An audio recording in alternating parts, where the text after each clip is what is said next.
G'day, May 40 here. My guest today is a political scientist out of the University of Tel Aviv. He's also a visiting scholar at Hillsdale College and at the Catholic University of America. He has published two terrific books. One, 5 chapters on rhetoric, character, action, things, nothing, and art. My father did a PhD in rhetoric, so that's of particular interest to me. And then another pleasant, fun read is An Independent Empire, Diplomacy and War in the Making of the United States. And both books are accessible to the public. They're not written in jargon. So, Professor, we had the new age of Donald Trump. He said a lot of unbelievable things, and then one of them that has shocked people is his proposal for Gaza. What do you think of the Trump plan for Gaza?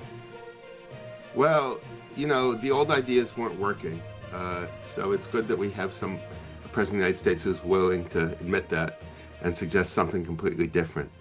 But the difficulty is that I don't have a sense that anybody has an operational plan for anything. You know, in the first few weeks of the war, the first few months of the war, you had Israelis, including Israeli generals or retired generals, proposing all sorts of far-reaching things. But these things weren't translated into plans, as far as I can tell, that how you build public support, how you actually do them operationally. And the same with Mr. Trump's thing. You could do a lot of things if the Palestinians wanted it. If you want to do things to the Palestinians, you have to have a plan to do them. Even then, you might not be able to do them, right? And the problem is the Palestinians, you know, I wrote back in 2018, the Palestinians could have a state. They could have a prosperous commercial republic on the shores of the Mediterranean next to Israel, like Israel is today, like Lebanon used to be before the Civil War, like a bunch of other little tiny states in various parts of the world. But they don't want it. And if you're going to make the Palestinians to do something they don't want to do, you have to have a plan. It's going to be difficult and painful and bloody, and you have to have a plan. And I don't think Mr. Trump has a plan for this, and I haven't, you know, if he has one, he hasn't shared it with us, the world. And I don't think you should blame that for him too much, because I don't think anybody has any plan for anything. I haven't seen anybody with anything that could count possibly as a plan, and in a way that's reasonable, because any plan to make a reasonable plan would have to somehow probably make the Palestinians' lives better, and their lives aren't going to get better, at least not in the long run, until they want them to be better. I don't know how do you get people to change, you know? I'm not sure. Free will, right? It's only starting in the early 1990s that we got the expression ethnic cleansing, but that's usually been the rule. If you launch a war and you lose, all right, not only does your regime change, but it's very likely that a significant number or all of your people will be moved. You don't just get to start a war and then resume with the same regime and the same population and the same geography. Then we suddenly have this new term, ethnic cleansing, as though it's the worst thing in the world, when whether it's bad or good, it is the normal response to such an offensive war throughout history. Right. Any thoughts? Well, I remember a few years ago, before this war, it was an academic conference, and one of the visitors in Israel, and one of the visitors got up and said, "I don't understand. I'm from Germany, and we all know in Germany that when you start a war and you lose territory. And as you said, you also you lose territory, and the population gets moved out of the territory you lose.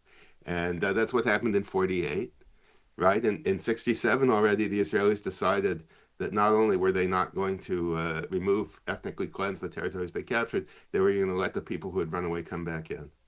And you know, right? But even that, you know, like you'd like somebody to come up with a plan for that wouldn't lead to international intervention that Israel's not capable of dealing with. I'm not even sure, frankly, that even if Trump were to green light it, or even if the Americans were to implement it, which would not be too popular here, I think, and I'm in the States on sabbatical. I don't get a sense that the Israelis have a plan that would manage the response. Let's put it that way. And when the Germans started World War II, and then after World War II, the Germans were ethnically cleansed from Eastern Europe. In some places like Poland and Czechoslovakia with tremendous brutality, mass murder, really. But Germany was under occupation, and it remained formally under occupation, at least part of it in Berlin, until 1991, when the German state made clear that they were not going to be revanchists. So it took not only, a formal agreement not to seek revenge for these ethnic cleansings, it took formally 46 years of occupation, thereabouts, by the most powerful countries in the world. So, the Palestinians have had a lot of international encouragement for their intransigence, for murdering Jews. You have to cut that off. You have to cut that off regardless. You have to cut that off if you want them to make peace, and you have to cut that off if you want them to accept ethnic cleansing and their allies in the Muslim world. And so, it seems to me like whatever you're going to do, the way to start is, and this has started a little bit in Europe, is for the people who've been paying for the Palestinians to kill Jews stop paying. And then, since that's necessary, whatever you're going to do, why don't you do that first? And then you'll see how much trouble the Palestinians can make when their way of making a living by killing Jews gets cut off. And if that's not sufficient, usually it is sufficient in these kind of conflicts. But if it's not sufficient, then you could think about doing these terrible things. But I don't. I think there's a necessary step, which is cutting them off from foreign assistance, and you have to do that regardless of what else you want to do. So why not do that first?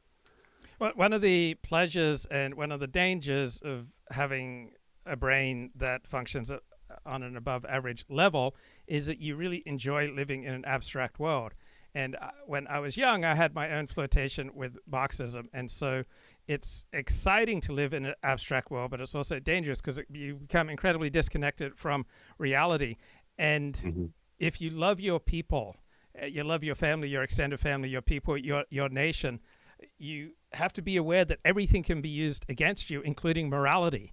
One would Mm-hmm. think that morality is the bastion and the savior for all good people, but Right. morality is frequently turned into the most effective weapon against the Jewish state, for example. So Right. there's nothing that can't be used against you, even the most beautifully, sounding ideas. Any Right. thoughts? Well, if you read Kant, you discover that Kantian morality is developed hand in hand with a very elaborate intellectual version of anti-Semitism. These things go together. So Kant somehow understood that morality was a powerful weapon against Judaism, and that was one of its advantages from the point of view of his morality. And to a large extent, when people talk about morality, they really mean Kantianism or something descended from Kantianism. So yeah, it's I'm on the side of Camus. I love justice, but I love my mother more. Something like that is what Camus said. So I'm kind of the opposite problem. I live in a kind of abstract world where I don't really understand the influence that moral considerations have on other people. My thinking tends to abstract from morality, which makes it hard because there are a lot of moralistic people out there. And I have I have kind of the opposite problem, or a version of the abstraction problem that's unusual, and maybe kind Did of you sociopathic. ever? Did you ever develop absolutely ridiculous intellectual and moral interests that was just so abstract and removed from reality that you're now embarrassed about them, as I am with regard to my couple of years of performative Marxism when I was 22, 21? Um, so I was kind of precocious, I guess, in that respect.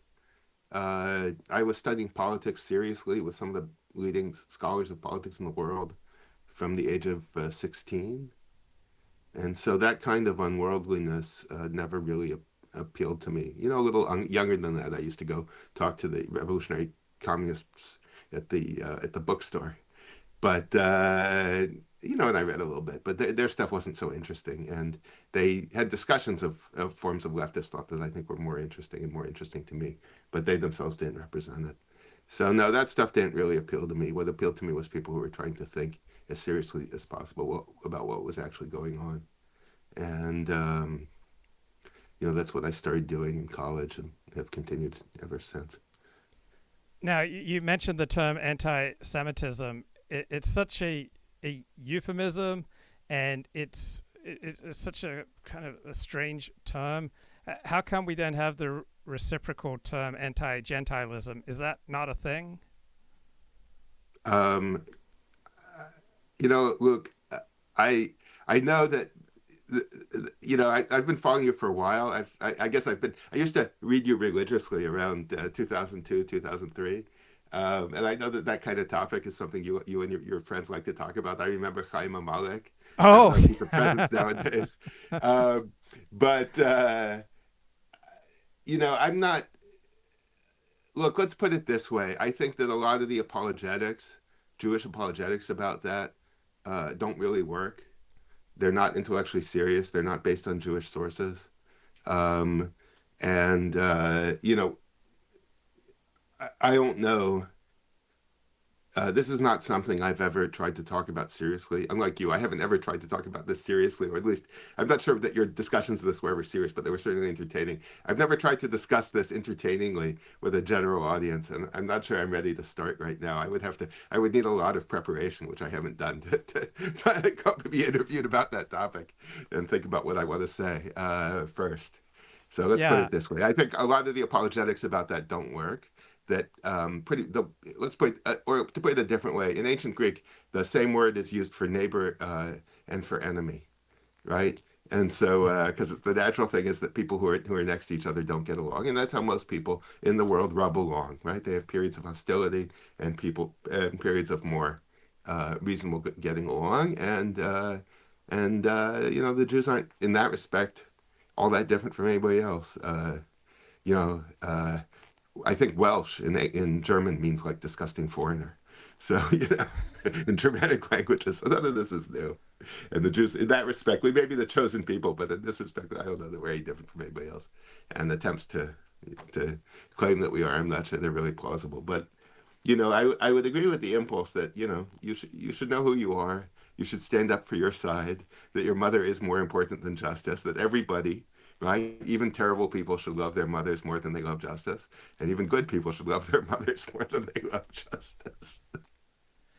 Are we living in a freer age now? Someone said to me, used a couple of minor league slurs at shul the other day. Say, thank God, now that Trump's president, we can say retard and another slur again.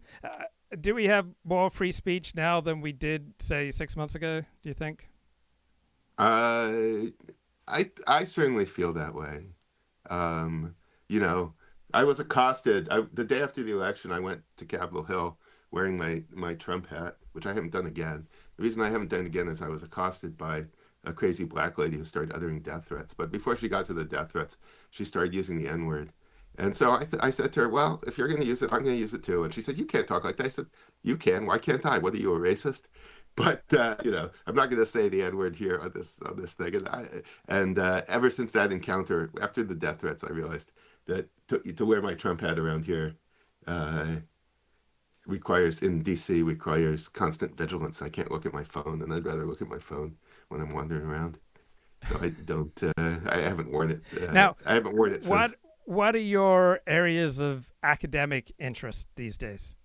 These days, I mostly work on higher education, U.S. higher education, past and future. So in Israel, I mostly teach American things to Israelis. And here I work on American things, and I'm working on the past and future of U.S. higher education. So far, that's eventuated mostly in a series of op-eds, internet essays.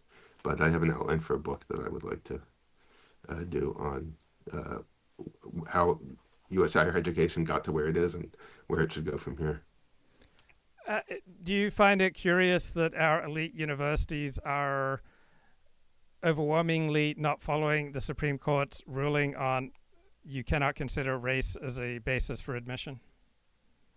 No, I'm not surprised, but I think the ones that don't follow are going to find out that that's not something that that's very easy to do. They're going to find that they've affirmative action had this interesting feature of being both mandatory and illegal, and so it's not very hard to stop it if you're really determined. And I think the places that are resisting going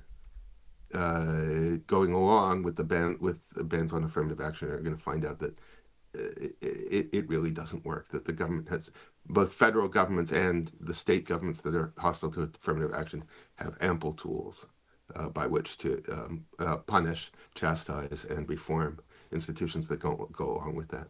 There are other things that need to be fixed that are harder to fix than that. Christopher Caldwell says that Trump's most significant action is against affirmative action and DEI. Out of everything he's done, that is the biggest cultural change in America this time around. Any thoughts on that? I think that's probably true. Yeah, I think that's probably true. In some ways, it's low-hanging fruit because what was actually going on was illegal, right? So we're all used to it, and but we don't think often enough about the fact that we weren't thinking often enough about that it's all illegal racial discrimination, and the law is actually very clear. And it's just a question of having government agencies enforce the law instead of enforce illegal mandates. That's not very hard. It's hard to get people to do things when they're illegal. It's not very hard to force people to do things that mean complying with the law. When you're talking about big institutions that have intimate relations with the government. There's a scholar at UCLA who studied affirmative action, and he found that there's one group whose average test scores for people who get into medical school are lower than those for whites and Asians who are rejected from medical school. And on this basis, 7 out of 8 members of this group only get into medical school through affirmative action, which, if people react with common sense, you would not, without good evidence to the contrary, want someone like this as your doctor. Right. So I'm not a big fan of competitive admissions. I'm not really sure why. I think they're used a lot more than they have to be. There should be some notion of a floor. Maybe, most countries, you go to France, for example, they weed people out in the first year of medical school. You finish high school, you need good grades, you don't need stellar grades to get into medical school. And then the first year of medical school is very hard. We need to figure out, in a lot of things, more things should work like getting a PhD in science or math works. Almost every program, even the very best programs, you want to get into Harvard to study biology, basically, if you're good enough to finish, you're good enough to get in. And they'll, in laboratory biology, and, it's not easy to be good enough to finish, but that's fairly easy to prove. And, all this affirmative action stuff isn't really relevant if you have standards, if you have minimum standards that are reasonable and high enough. Now, in medical school, a big part of the story of medical schools is they limited enrollment of medical schools and closed a lot of black medical schools at the beginning of the 20th century. And you have to think about that. You have to think about, is the U.S. educating enough young men and women to be doctors? Do we need more medical schools? Is the medical school cartel too strict? And with medical school, where we have all these exams at the end, because it's really important that these people know what they're doing, right? Why couldn't we be France and say, look, if you're smart enough to go to college, you're smart enough to go to medical school. You're not necessarily smart enough to graduate medical school or smart enough to get a medical license, but you want to try medical school, go ahead. And I don't know why the U.S. I can tell you the story of how the U.S. came up to a different system, but I wouldn't try to justify it. So I think that a lot of things, admission tool, I think, should work very differently from how it works now. And medical school is a good example. When I went to UCLA, everyone had sterling grades and test results, except for 2 groups. They were significantly behind everyone else, not every member of these 2 different groups, but 9 out of 10 that you would encounter, right? They would get into UCLA with a 3 average, while everyone else, it took a 4.3 to get into UCLA. And this just, I think this destroys education. It destroys social cohesion. It destroys social trust. It reflects poorly on groups that receive affirmative action in that many of its members who succeed purely on merit, all right, they meet with undue suspicion, Yeah. and it just seems to be very damaging to the nation.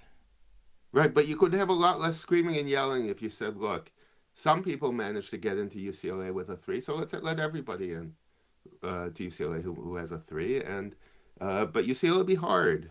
Everything will be hard. It's always possible to make things harder if that's important to you, if you have some reason to do that, And it's in Israel there are some programs that are competitive, but a lot of things to go to Hebrew University in physics. When my daughter started, she left to go to medical school. The entry requirements are pretty minimal. If you graduated high school, you finished the high school graduation requirements, you took calculus, you took introductory physics in high school, you can get into physics at Hebrew University. Can you get a degree in physics at Hebrew University? That's a very different question. Can you graduate? And you look at these countries where that's how things work, and you see that there's a lot less screaming and yelling about university admissions. So I don't know. I don't know what the advantages are of the American system the way it is in these things. I don't really see it. I think that I haven't written this piece yet, but eventually I'm going to write. I have notes for a piece on restoring legacy admissions. I think that schools should go back. I'm told that at schools like Harvard, I mean, the University of California never really had legacy admissions, but Harvard legacy admissions used to be a big deal. I'm told that there's no longer a legacy advantage, and I don't think that's a good thing. I think that schools should have big legacy advantages, and they should be different. They shouldn't all be homogenized by the U.S. News and World Report college ratings. Somehow we have to ban the college ratings from using how difficult it is to get into a school as a criterion for how good a school is. Because what is that? In my time anyway, like 4 people applied to Caltech for everyone who got in, and and of the people who got in, only like 70% of them managed to graduate or whatever it was, because Caltech was hard and probably still is hard. Why can't more things be like that? I don't get it. Why can't more things be oriented towards this is who you have to be in order to have a good chance of finishing? And we're going to let in everybody who meets this criterion, and maybe it'll be competitive after that, and maybe it doesn't need to be competitive, like a PhD in science. If you're smart enough to do the work, then you're smart enough to finish. What happens after that depends on how good your work was when you were in school. I don't know why more things can't be like that. How did you come to eschew jargon and write in a reader-friendly manner? What I discovered at the beginning of graduates, by the second year, I remember I had written an exam, a take-home exam, and I showed it to my girlfriend, and she thought it was pretty good, except for one sentence, which she thought was way too jargony. I said, oh, no, this sentence is really great. This is the key sentence. And then I handed it in, and the professor didn't understand the sentence either. So that was a very important lesson in not using jargon, in trying to speak directly and simply. And also, my father a long time ago, told me the story about Oppenheimer, who somehow managed to explain everything as simply as possible, these very complicated concepts and ideas and machines that he was trying to turn into a device for killing as many Germans and Japanese as possible. He managed to explain this to everybody in the simplest possible words, and he could do this because he was perhaps the best educated American of his day. So I thought, oh, that's what it means to be an educated person. So I work at it. I'm not always successful, but I've had some hard lessons along the way about not using jargon. Right. So there are often conflicting incentives when you write, because I know when I speak on a live stream, I would rather have one viewer with an IQ over 130 than 1,000 viewers with an IQ of 95. So there are a tiny number of people who get to decide what knowledge is in various parts of the body of knowledge. And so to reach them, you have to use their jargon. And if you don't use their jargon, and if you don't pay obeisance to, as Professor Oakley reminded us in his such and such work, But Mm-hmm. it then leaves us with the question, right? If you don't pay obeisance to those who decide what knowledge is in each area, you tend to get ignored. How do you navigate that paying obeisance to the people who decide what knowledge is? Well, to some extent, I wish I knew because I think I don't do enough of it. I was taught, I remember Leighton saying, David Leighton, the comparative politics guy, saying he gave this speech at the beginning of graduate school at Chicago, where one of the things he said a couple of things that I really took to heart. One of them was, you can continue your education as an assistant professor, i.e., that is, you should try to finish as quickly as possible and get a job and go on with your life. And that's what I did. And another thing he said, which I took very seriously, was don't put the stuff in your dissertation that you're just going to have to take out when you publish it as a book. So don't bother with a literature review. Okay? So when I write, I learned how to write at an academic level. I kind of skipped that part where you talk at great length about the people who came before you. And also my other teachers, my Straussian teachers, also didn't really encourage us to read secondary literature at all. And then I discovered that I got to the end of this process, and by getting to the end of this process, I mean I was about 50 years old, okay, thereabouts, or 48 years old. I was an tenured associate professor, and so I'd had what in the Israeli system one post-tenure promotion, and I discovered that I couldn't talk to my colleagues because I had no idea like what they did, and I had not learned it. And I've never succeeded in mastering it. So I think I know something about politics and history and philosophy, but I don't know very much about political science. And it's been a problem in the last few years trying to talk to my colleagues. So yeah, you have to talk to people. I did too. Instead of, your complaint is that people do too much of it. And I think that's probably could be true, but it's not true in my case. I've done too little. I wasn't complaining. I was just trying to observe. Right. So I've done too little. And, you wanna know what's out there. You need to show how. I thought all these years until my late 40s, I thought I write things. I'm writing for eternity, and if I write clearly and correctly about important things, that I'll get all the attention I deserve. And that could be true. Maybe I do get all the attention I deserve. But it doesn't work that way. You have to invoke, right? There's a tiny number of Right. people who decide what knowledge is in your specialty, and unless you invoke them, they ignore you. Most people ignore you. Most people aren't interested in what you're interested in. Yes, I Google myself too. I'm very interested in anybody who cites me. And I wish more people did. More people should. You should all watch this and buy my books and read them. And if you're an academic or any kind of writer, you should cite them in your own work, which will build on mine. But you have to get people's interests, and vanity is a good way to get people's interests. That's flattering people. It's and sometimes these people have something to say. It's good to know when they do and when they don't. This attitude that some of my teachers had, that I don't really need to read anything. About a book. I'll just read the book. I think we took it a little. We took it a little bit too far. I don't know how far they took it exactly, but they were very discouraging of our reading what people had written about Plato, say, and I didn't read much of that, and I think my ability to reach people has suffered to some extent because I don't really I'm not able to grasp onto what they think, what interests them, or I'm not able to flatter their vanity. And it's a problem if you want to reach an audience. Now, You have to get their attention. even getting a PhD, that requires all sorts of social skills. All right, getting an education is largely getting an education in getting an education.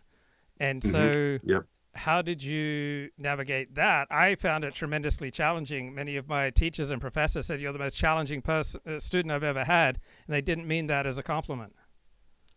Right. So two things. One is I'm the son of an academic. I'm a second generation right-wing academic. That part of it, there were things I knew because I'd spent my whole life in the university. I had a good idea of what the boundaries were, and I didn't really try to transgress them. And the other is that, generally speaking, I felt my views were transgressive enough, and I tried not to go out of my way to, mess with stuff that I knew would be difficult or damaging to myself to mess with. So, You know, so I had a good idea of what was going on. I knew how to play the game up to a certain point, and it didn't bother me to play the game. To some extent, it felt it, as it were, came naturally because of how I was, the peculiar way I was brought up. And I thought I don't need to make trouble in other ways. My views will get me in enough trouble. Now, you tweeted, "It is not possible to articulate common experience in politically acceptable language." That is so Right, doggone true. I'll give you some examples. One, right, that an ordinary person looking at Joe Biden would say, this guy is senile. right, Not all the time, but he was demonstrating obvious signs of senility since at least 2017. But right, if you are university educated, you do not use that word senile.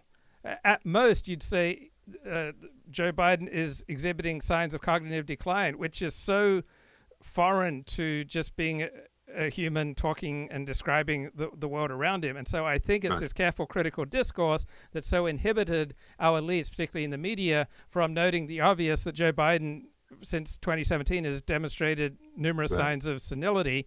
And I just doggone love this tweet you had. It is not possible to articulate common experience in politically acceptable language. Can you Right. elaborate? I mean, to my mind, I had some early and painful experiences with this, but basically, women get offended, and there are more women around. Every day Yeah. at the university, there are more women around. So it's hard to talk about stuff. It's hard to talk about how things really are because women get offended. And it's good that women get offended, but it would be better, if we could run the universities in such a way that people weren't rewarded for being offended and punished for giving verbal offense to others. So that's it's part of the feminization of life, of elites, of higher education, and we need to do something to mitigate it if we're going to be able to think and act and practice. And there, I think Mr. Trump is pretty good because in a lot of things, it's like his line about how he bought some business and he discovered that their whole accounting department was a bunch of black guys, and he fired them because who wants black accountants? I want Jewish accountants. Like like if you're serious about getting stuff done, what you realize is that people are different. Everybody has talents. If it's any kind of complex enterprise, you need everybody's talents, right? And every talent has its place. Okay, I don't think we need to be anxious that there aren't a lot of Mexican American guys doing high energy physics if they can have perfectly reasonable careers in retail or insurance or truck driving or firefighters or police or politics. Not everybody has to do everything, and the way the world works, there are differences, and these differences can be put to work, and everybody can be respected. And I think that that's fine, and I think that we can all get along fine this way. And somebody like Mr. Trump, who's used to running very complex enterprises, right, is aware of this, and everybody's aware of this who really tries to run one of these things with a diverse population. And you just do it, you just get it done. Are you a religious man? Yeah, yeah, Sabbath So I observing, find another this Orthodox synagogue. tremendous freedom of speech in synagogue. If you're comfortable in your synagogue, I mean, Right. it's wonderful. You have friends there that Yeah. I can discuss anything with my friends in synagogue. Right. So It's just a fantastic free speech zone. you go to Chabad? I've gone to Chabad. I've gone to a lot of different shores. Yeah. Okay. But all Orthodox shores, pretty much, I've been able to find people with whom I could speak freely. Yeah, I don't. DC may be kind of special in that respect. Oh Uh, yeah, yeah. Well, modern Orthodox shore. Yeah, I guess at a right, modern Orthodox shore, you're gonna have. right, Yeah. right. So like, there are synagogues here which are pretty Orthodox, maybe more Orthodox than I am, where I'm definitely on the less observant end of the synagogue population, and these synagogues are way left. They are way progressive. They are way democratic, and that's because the people who go there, the men and women who go there, almost all of them federal employees or federal contractors. And they were doing very well until Mr. Trump's reelection, and they are very unhappy. I guess I shouldn't take joy in that, but I do. Yes, I take joy in that. it's really, you're the expert, Luke. It's really pornographic. I keep reminding myself that any joy I take in their defeat is pornographic, and it's very natural to do that, but it's still low and disgusting, and I need to avoid it. But it's very natural. No, but they've look, they've been punishing us for the smallest Right. for the smallest miscues for years. It would be maladaptive not to take some joy. Now, I don't take so much joy that I would demonstrate it to their face at their home for a Shabbat meal. All right, but it would be maladaptive not to experience joy, but there's a time and a place to exhibit it. I experience joy because these people have effed me over and effed independent thinkers like me over for a long time. They have shunned us. They have gotten us kicked out of synagogues. They have gotten us kicked out of various groups. They've done everything they could to inhibit our ability to make a living. Right. They have inhibited our ability to date and to mate and to procreate. So they've been effing me over for 20 years, and I'm not a man filled with resentment, but it would be maladaptive not to notice that. Mm-hmm. But I guess there's something to that. There's something to that. But to be crude about it, I think pretty much every guy jerks off more than he should. There aren't so many guys who jerk off less than they should, and so we don't need to, okay, you do it. Maybe it's adaptive, but if you ever have to, if you ever have an opportunity to think about whether you should do it, the answer is probably no. And this is really a kind of political jerking off, and it's pornographic. And if you have an opportunity to think about whether you should do it, if it just comes naturally, as it were, like you said, there's a time and a place. But if you can think about it, you could probably restrain yourself. This is like being overly righteous. Americans who didn't graduate from elite universities celebrated the death of Osama bin Laden, right? Michelle Obama celebrated the death of Osama bin Laden. I only know that because one of my students wrote a paper about it. But Michelle Obama went out to dance at the death of Osama bin Laden, right? The Princeton graduate, the fancy law school graduate, first lady of the United States. She went out to dance.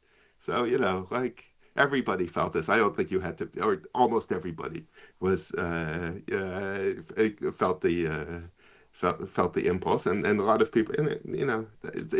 But bin polai vech al tismach. Don't rejoice at the fall of your enemy. Like, it's good advice. Like, if you can restrain yourself, it's probably better to restrain yourself.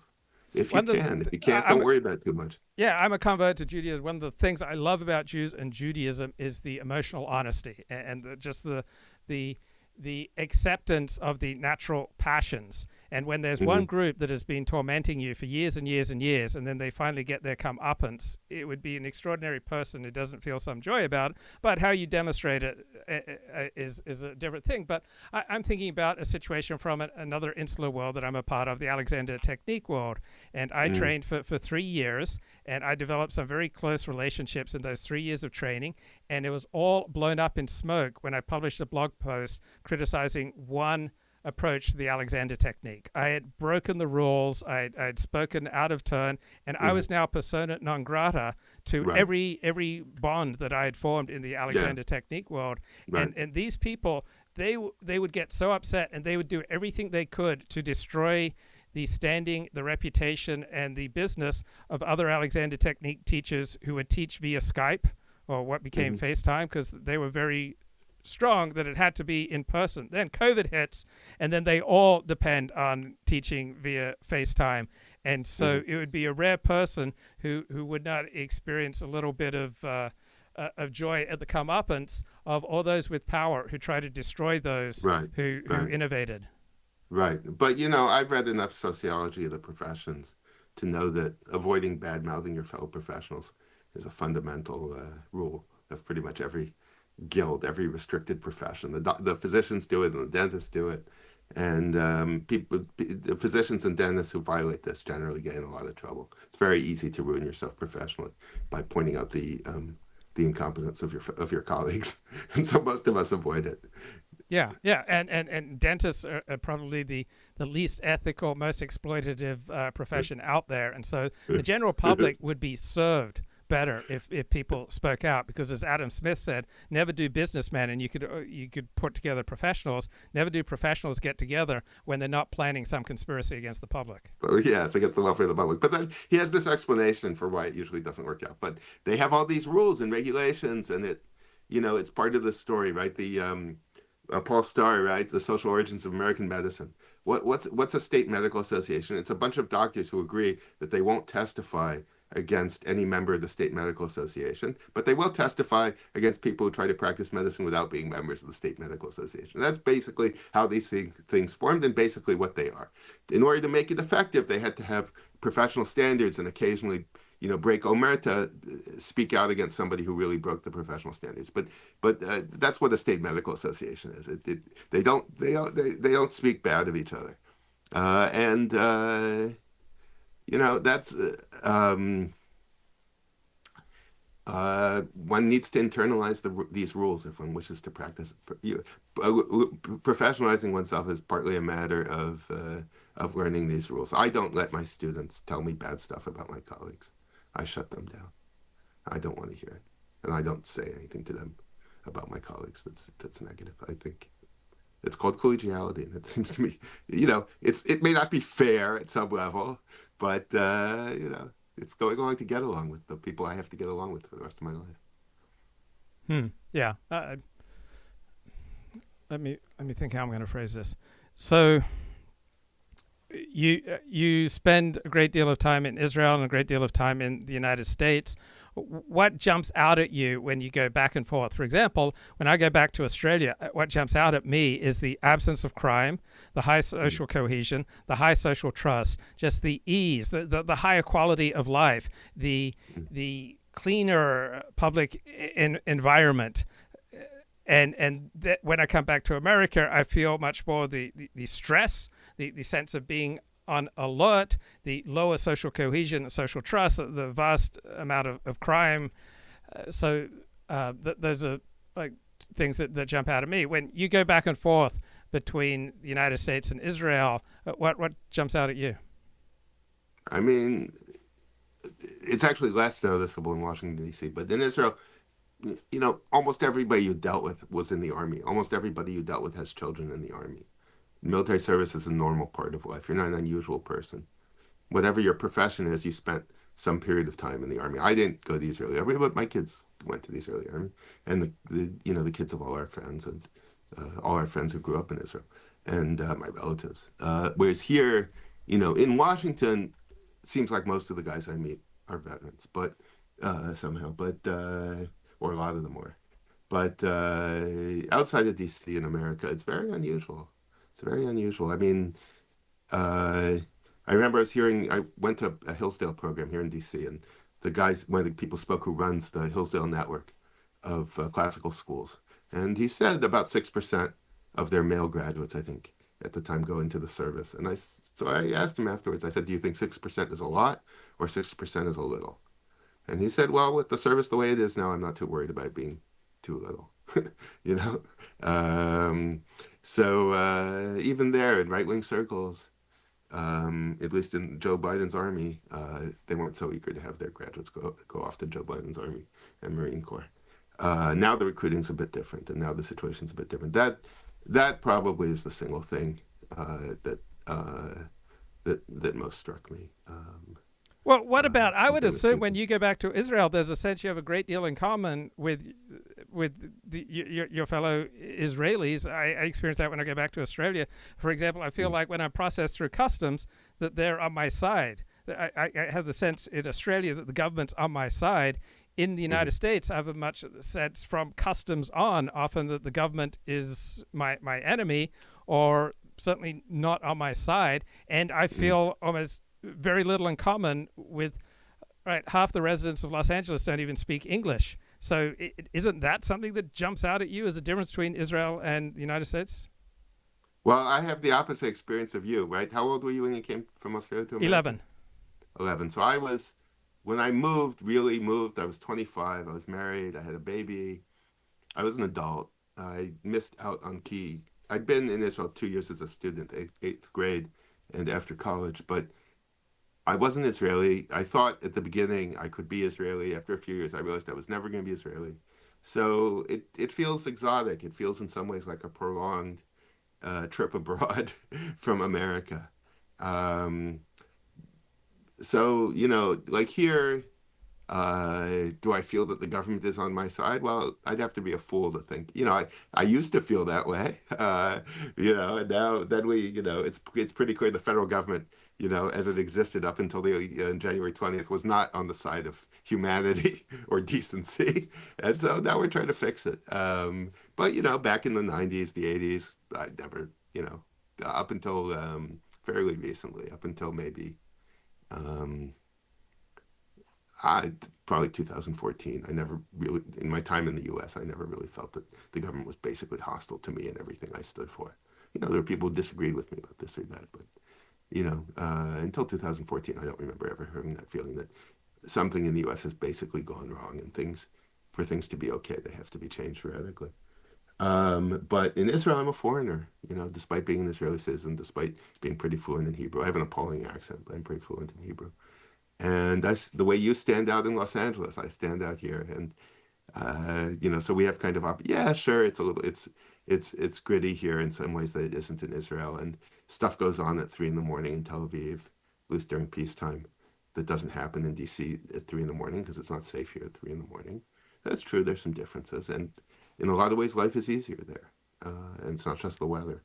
I mean, there's got to be a higher average quality of life in Israel, thanks to the increased sense of in it together and increased sense of social cohesion compared to the U.S. Yeah, that could be, But once again, it's the justice versus your mother question. There's a higher quality of life in a lot of ways, right? It's great to be able to walk around, not essentially, apart from terrorism, you don't have to worry about violent crime. You see 14-year-old girls go out to eat at 2 a.m. with their friends, and nobody thinks this is unusual, at least if it's the summer. But on the other hand, to me, it's a foreign country. I happen to have lived there for a long time, but to me, it's a foreign country. So, yeah, objectively speaking, the quality of life is high. The weather's good. It's the weather I'm used to by now. Public order is very good. And you can drink outside, right? America, most places, they can't afford to tolerate people drinking alcoholic beverages out in the parks. In Israel, it's not a big deal. But on the other hand, it's foreign. One of the things I've discovered is that I'm an American. Everybody, the Israelis finally persuaded, you could say that. It didn't take, they persuaded me a long time ago that I'm not Israeli, but one thing I've become persuaded of in recent years is that I'm an American. And, I'm going to probably at whether I spend the rest of my life in Israel or not, in Israel, I'll always be an American. I'm wondering if Israel has another advantage, less nihilism per capita. I just get a sense for a vast amount of Americans, there's nothing that they're living for or terribly excited about. And when you're a member of a state that is fighting for its survival, I would think that on a practical basis, there are lower per capita levels of nihilism. Yeah, that always surprises me. I mean, I wanted to get married. I remember I was riding the school bus and this kid, and he showed me he took off his leg, basically. He'd had bone cancer, he took off his leg. And he talked about, the fact that he'd had cancer and that he had his leg replaced with an artificial leg. And I thought, oh, I could die. And it would be really sad. I do not want to die without having had children. And so from that point on, I don't know how old I was like 12?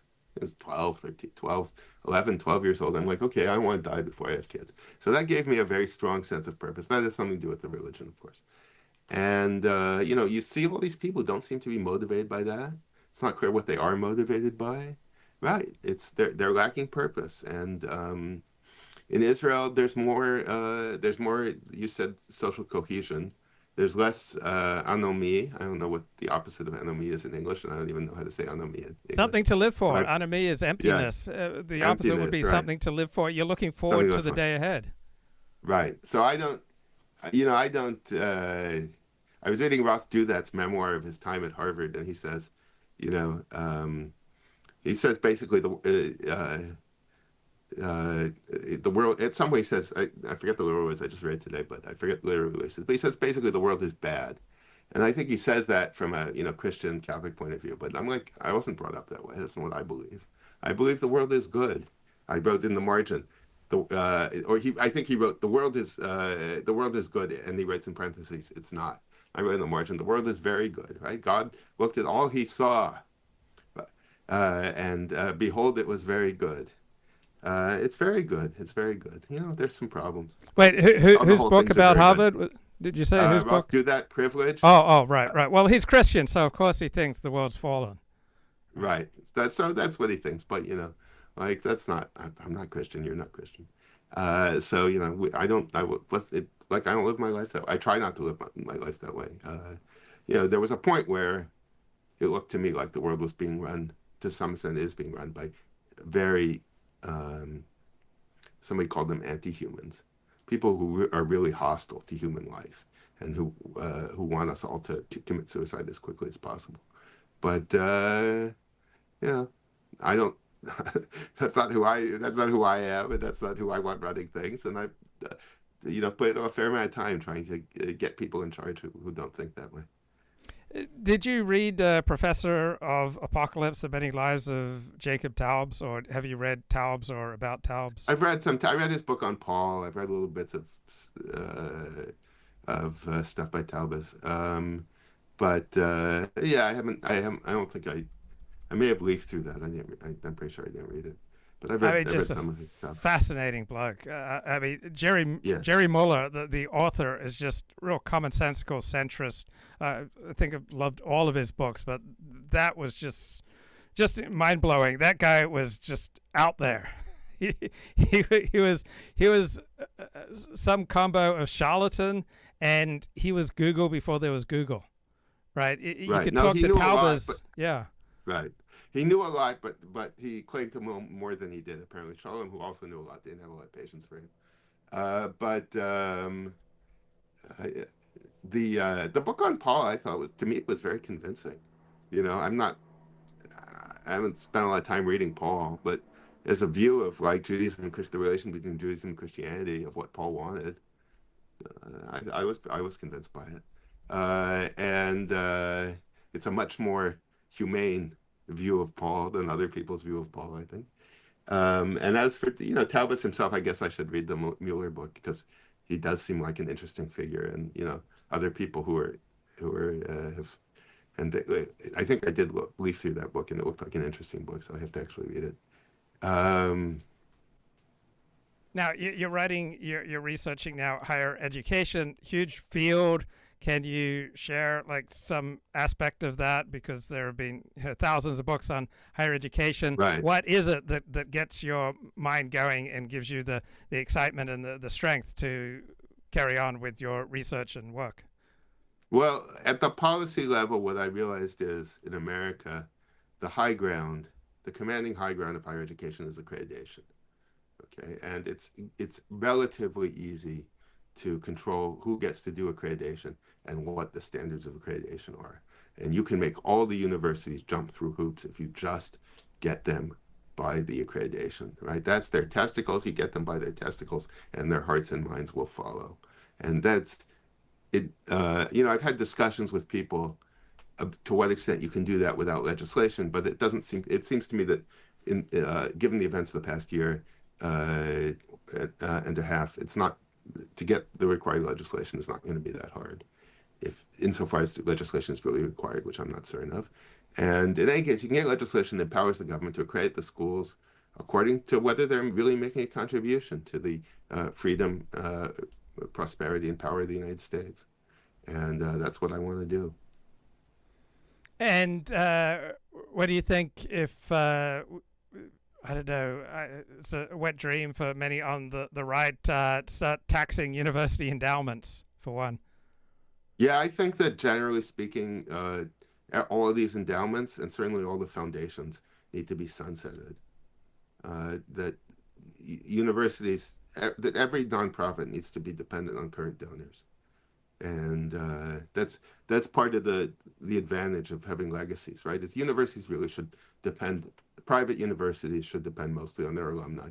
Public universities should depend on the taxpayer and on whatever research funding they can get. Research funding should mostly not, it should come from the customer for the research, the federal government, insofar as it's a customer for the research, but not beyond that. And so, I think that a lot of that needs to very radically change, and there is no particular reason why these endowments should persist. They allowed the universities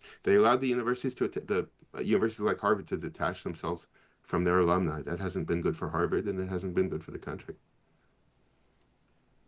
And would you be fine with the federal government, with limited exceptions, just pulling out of funding university education? So the federal government should fund things that are for federal purposes. So, if we're going to, the federal government, we need more military officers probably than we want to provide through service academies.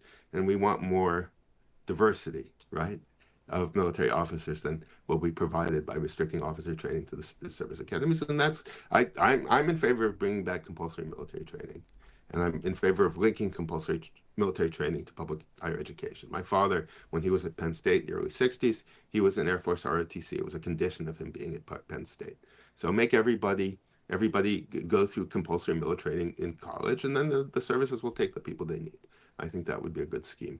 And if you do that, then that you could, along with that, would go a certain measure of financial aid. Whatever the government needs in terms of trained personnel, it can pay for.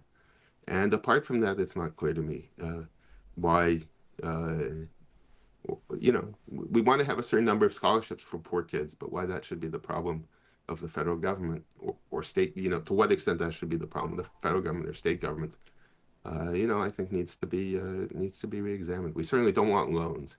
The whole loan thing has worked out very badly. If an institution wants to run on loans, they're the ones who are going to have to make the loans, not anybody else, not the government. No more government guaranteed loans. No, let the Chicago Dental School lend money to the Chicago dental students. What would you say to someone who is similarly right-wing to yourself, who is thinking about pursuing a career in academia? You have to be tough, and you can have a career if that's the most important thing to you. Was the most important thing to me. You can have any one thing in your life as long as that's more important to you than anything else. Okay? And this was more important to me than anything else. It's allowed me to make a living. It's allowed me to marry and have a family. But I put this first. There's no question. And I don't think when it comes to big things, you can only put one thing first. And if you put it first, you can have it. But it means that you have to give other things up and not just money. So who are the people whose work you find most useful for your latest project on higher education? Well, the best book I read probably was Harry Lewis's memoir of his that I've read since I started working on this in May. Harry Lewis's memoir of his time as a dean at Harvard, Excellence Without a Soul. So he has a pretty good diagnosis of, this book was written like 20 years ago, but he has a pretty good diagnosis, I think, of what's wrong with elite American higher education. It needs to be more nationalistic. And from there, you read some other stuff. I read the book, these interviews with Buchanan and Barr about the founding of St. John's College. And from that, I learned if you're in higher education, you have to know what kind of student you want. In any education, you have to know what kind of student you want. And then you might or might not be successful at getting that kind of student. Once you get the school going, if you're dealing with higher education, at least, and I think also high school, the other students mostly socialize the students into what's expected. So you know what kind of student you want, you set it up, maybe you're successful. Once you start crafting those students, the other students take up most of the burden. Now, what Buchanan and Barr discovered, and everybody discovers when you do this, is the students always are more narrow-minded about this. And once the school gets going, you're not going to be able to change it. The only thing you can do is do what Buchanan and Barr did and leave, do something else. But once you get the school going, it's just going to go on producing those students. And so we have to know what kind of student we want. And you know, I think, we can, and at least to me, it's clear what kind of student we need. My views aren't so different from Harry Lewis's. We need people who are educated to listen to each other and who are good American patriots. And, Lewis says, look, Harvard isn't working that way, he said 20 years ago. And it became even more true after his time. But I think the lessons are being learned, and insofar as they're not being learned, I'm going to help make sure that people learn them. And who are your peers who share at least some of your perspectives on this? Yeah, that's it. I mean, I'm at Hillsdale. So Hillsdale, it's not clear to what extent Hillsdale is really interested in changing American higher education. But I come out of this Claremont group. I write for them about higher ed. They took over Hillsdale. They've made Hillsdale into this kind of exemplary institution for what it is. But there's a national system to a substantial extent. I just read the book by Christians and somebody else on innovation in higher education. And they point out basically all of American higher education is an imitation of Harvard to a degree that's not really healthy, but nonetheless, that's how it is. And so there's a single set of standards. They're exemplified by Harvard. They're not very good standards, and Harvard is somewhat corrupt in the way it's meeting them. And so you have to attack. You want to change the system, you have to get those standards changed. You have to get some of them reinforced, some of them changed, and some of them more thoroughly applied. And, as Harry Lewis shows, there are Harvard people who understood this, even recent Harvard people. I mean, he's still alive, but he's retired. But I think this can be done, and that's to some extent I have a piece coming out on New College next week in the Claremont Review of Books. So the Claremont people, we see this, and the question is, to what extent is the solution setting up institutions that are really separate and cut off, like Hillsdale, which takes no federal money, and to what extent is the solution things like New College taking over and reforming existing institutions? So some of the same people, my boss at Hillsdale in D.C., Matt Spalding, he's one of the reform trustees at New College. And so, even he sees the need, and his superior, President Oren, gives him the time and the space to go reform somebody else's college. And, so that's it. You need both. You need both exemplary institutions, and you need to reform some institutions that aren't so exemplary. Now, there's a left-wing podcast that I quite enjoy. It's called Decoding the Gurus. It's hosted by a psychologist and an anthropologist. And on one of their Patreon shows, they said the thing that they both fear most is their dean getting emails or calls complaining about something they've said on the podcast. So would that be a pretty fair representation of what academics fear most, their dean getting email or phone call of complaint with specifics? Somebody once threatened to report me to the rector. I said, here's his phone number and his email. Go ahead. Feel free. Because I know at Tel Aviv, it's a large public research university, and nothing ever happens. I've said some things that have outraged. I don't think I've said anything publicly that's really outrageous, but I have said some things that have outraged some people. And some of them have taken it up with the university authorities. The university authorities are like, we don't care. It's not relevant. So no, I don't. I think that if you're at a public university, you have to go pretty far, and if you should really, there's really never an excuse for going that far. I think at an American public university, it's hard. The exception that is, you really shouldn't criticize your own institution, no matter how justified it is. I wrote a piece, I don't know if you read it, called "How to Keep Your Tenured Job." No, I didn't read that one. So I'll send it to you. But yeah, there are 5 commandments, and one of them is never publish a criticism of any of your colleagues at your university, and another is never publish any criticism of your own university. Okay? You don't need to talk about your own university, and your university may have real problems, and you're really tempted to talk about them, and it's fine to talk about them, but you should never publish anything.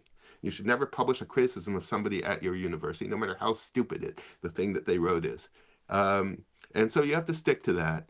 But about things that don't have to do with the university, Um, I've I don't think, I think that anything that would get somebody into trouble really at a public university in Israel or the United States is something they really shouldn't say. They really Now, need to. your advice would depend on where you stand. So if you're a star, like you can grab your university by the I'm thinking about Andrew Gelman. He's a statistics professor at Columbia, and he criticizes Columbia all the time. And I'm thinking there are many famous academics who criticize their institution all the You time. can So get away if with you're a it until star, you you can can't. get away with it till you No, can't. I don't think so. I don't think anybody should do it. I think you could get away with it until you can't. I just think you shouldn't do that.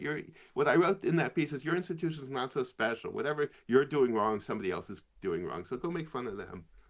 I think that these people find that there are consequences, and sometimes the consequences can be very severe. It just you don't need to do it. I don't admire people for criticizing their own institution. I think it's like talking shit about your mother. Don't talk shit about your mother. Your mother may be I mean, not your mother, but one's No, mother I may be a understand. shitty person. But still, you don't talk shit about your mother. Don't talk shit about your own university. Just don't. No matter how bad things are. And I've avoided that, and I intend to continue avoiding that. Now, have you heard of a philosopher at Cambridge by the name of Nathan Cofnas? A little bit, yeah. Yeah. Okay, so Gets he in. says the foundation of woke is the denial of group differences, and that you Yes. can't defeat woke without admitting that different people have different gifts, and that almost all our personality traits have some genetic basis. What do you think of Right. that critique? Uh, if you're not some kind of race realist, you're not going to be able to beat the Philadelphia Eagles. Okay? You have to be, right? So there are areas of life, war, and to an extent that we're being realistic about war, and American football, to the extent that we're realistic about American football, where we recognize that people are different, that they have different talents and different natural potentials, and that this has something to do with their actual racial background. Um, and so what allows woke about this is two things. One is a very deep worry that will judge people based on one thing, and there are good reasons for that worry. So the answer is don't do that. And the other thing that allows woke is slack in human competition. So in areas where there isn't slack, in war, in real war, where you really have to win, or in American football, then you notice that people are kind of realistic about human differences, and when there's slack, we slack off about paying attention to this, and we focus more on this other thing, which is a serious worry that when you're dealing with adult human beings of who have normal moral and social capacity, you need to treat them with respect, regardless of how fast they run or how smart they are. And and we're not always so good at that, and we need to be better.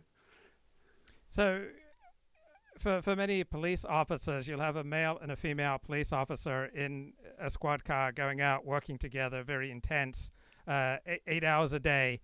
This strikes me as just an absolute recipe for disaster. The just the the mixing of the sexes, as though this is no different than two men working together. It just strikes me as an absolute disaster. The making illegal male only spaces or male only service clubs strikes me as an absolute disaster.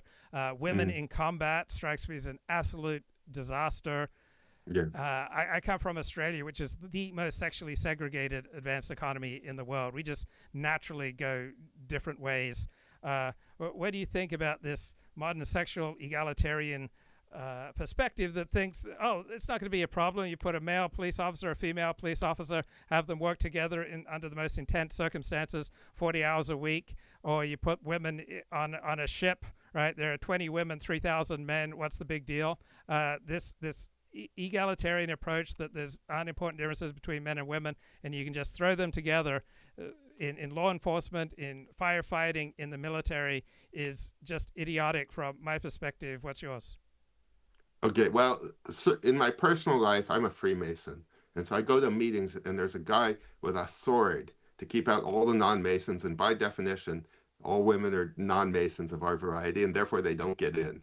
So we have a guy with a sword to keep the women out when we're having our meetings. I like that. I like that. That's definitely, it's a safe space, and it's made safe by the guy with the sword. Um, so that's a good thing. With the police, I would focus on something else. I mean, what you're talking about is true. I'm not going to argue with you against it. It's true, and everybody knows it's true. But what strikes me is something else that we Americans have a saying: God made man, but Sam Colt made him equal. Sam Colt meaning the Colt revolver. If you actually look, women cops are much more likely to shoot the people they have to deal with than men are because they're not physically intimidating. And so, you need a certain number of women police to process the women that the police come into contact with. It's unclear, apart from that, how much place there really is for women in policing. And the consequence of allowing more women than that into policing is that more guys get shot. Is that really okay? Well, you have to think about that. You have to think about that. After 9/11, Of Osama course, bin I Laden. should add, Yes. in keeping with race realism, that gap in the data is only for white women cops. White women cops are more likely than white male cops to shoot somebody. Black female cops are no more likely than black male cops to shoot somebody. But how would you think an average woman would feel that her husband's going off to work and he's going to be paired up with a female cop and they're going to be driving around together 40 hours a week? I can't imagine that your average wife is going to be thrilled with that arrangement. Yeah, but like the question is whether the arrangement, to what extent is that arrangement necessary? If it's necessary, then either you have to deal with, either you can deal with it or you can't. Imagine you're the average wife and your husband is a dresser for fashion models. Like it's not great. It has this serious. He's spending all his time, with young beautiful women, undressed young beautiful women. Is this great? No, it's not great. The rabbis say you should avoid that kind of job. And in the police, you're absolutely right. The women are deployed in policing in ways that are in ways that are bad, I think, or that have consequences that are bad, and we should think about that more. Christopher Caldwell argues in his book, The Age of Entitlement, that civil rights legislation from 1965 onward essentially created a new constitution, replacing the old constitution. So we significantly reduced people's rights to freedom of association and to free enterprise and employing who they want, renting to who they want. So we essentially got a new constitution, and we brought in a government that became highly intrusive into many of our most intimate decisions. What do you think of that analysis?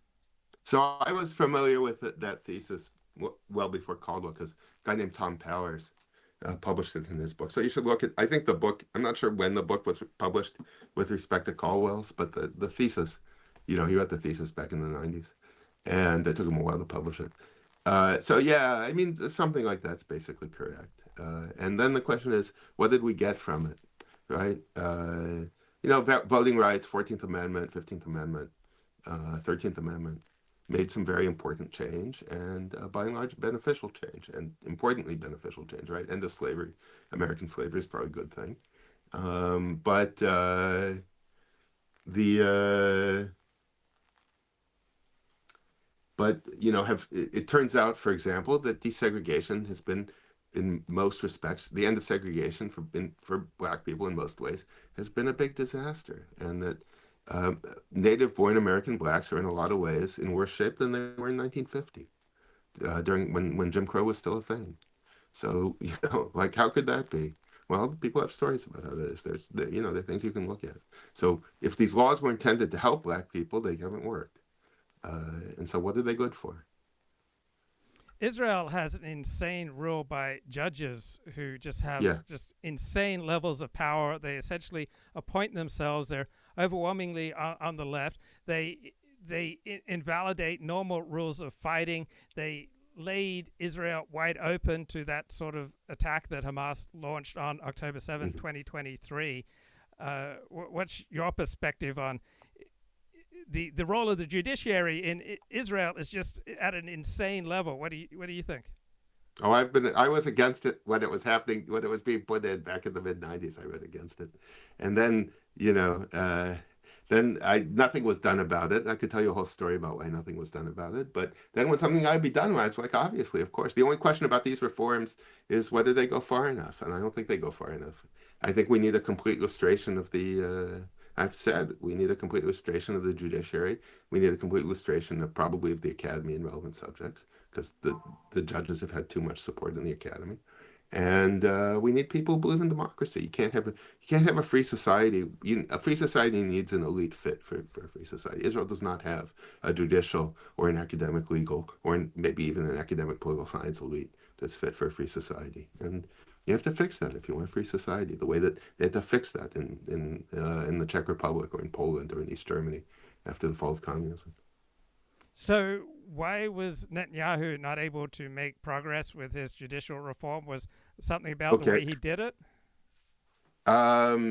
He came up against forces more powerful than he. Though I have to say, I spoke the principal parliamentary architect of the reform. What's his name? I should remember his name. I don't. I was at CPAC in D.C. This past weekend, and he was there. There were 3 or 4 members of Knesset were there, and one of them is the guy who's the principal architect of the judicial reform. And I said something to him about it, and he said the work's going on. We haven't failed. So he thinks that I said to him, I think it failed. I'm sorry it failed. And he said it didn't fail. We're going on. We're making our changes. You keep banging your head into the wall, and eventually the wall breaks. That's what he said to me. So I don't. He came up against very powerful forces. It turned out the military, the intelligence services, certain parts of high tech were on the side of judge rule against democracy. So if the most powerful public and social forces in the country don't want democracy, you're not going to have democracy. But maybe it's not so hopeless. Haven't been following it closely enough since the war began to know if this member of Knesset was being bold, optimistic, or whatever. But there are still people who want democracy, and maybe the work of democratization is going better than I thought it was. Yoav Gallant, after he was fired, he gave an interview to Dan Senor of the Call Me Back podcast, saying that there was a plan in place on October 11th of 2023 that would have just taken out Hezbollah right there. Did you pay any attention to what he said, and do you have any thoughts? Well, it turns out Hezbollah was manageable, so I don't know how much difference that makes. But we had this war with Hezbollah and we won. The problem is Hamas, and I didn't hear about that, but I don't think it matters all that much. We didn't do it because we had a war starting on October 7th with Hamas. Hezbollah started up with us. We smashed them, and now the situation in Lebanon, Syria is completely different from what it was before the war. But Hamas, that's a problem. So after October 7th, my initial reaction was not just shock, but after the shock was just embarrassment. How could Israel be this incompetent? But then over a year later, I read something and realized, no nation put sufficient forces on its border to deter this type of invasion. It's just simply not feasible. What deters this type of invasion is that if it ever happens, that then the invaded country then just knocks the crap out of the invaders, and that is what deters invasion. It's just not realistic to expect that you can have 10,000 troops there on that border year in, year out. Right. And so I switched from feeling embarrassment to, this is the way of the world. Country like the United States doesn't have sufficient troops, I would expect, on the border with Mexico, because if any Mexican gang sent several thousand members into the United States to kill as many people as possible, they would kill thousands of Americans. And then people say, how could America be so unprepared? Your thoughts on this? Well, I mean, that's basically true, right? My line is, surprises happen, but that surprises happen should not be a surprise. So the question is, have you done what was reasonable to mitigate the surprise? Right, so people think a lot about Pearl Harbor. Americans think a lot about Pearl Harbor. It's a very good example of being surprised. Okay, and in some respects, there were things the Americans had to do to get ready, and they didn't do them. And they should have. They weren't anticipating this kind of attack, partly you wind up with this, you start with this train of thought. You think, okay, well, if they do this, we're going to grind them into powder, right? I think it was Nimitz, right? And gentlemen, after this is over, the Japanese language will be spoken only in hell. That wasn't quite what the Americans did, but they did really terrible. The Japanese, as a result of Pearl Harbor, suffered catastrophes that no human group had ever suffered before, right? And so it's hard, right? If you're a normal person who wants to live in a normal way of life, it's hard to imagine people who aren't afraid of the consequences of these kind of actions.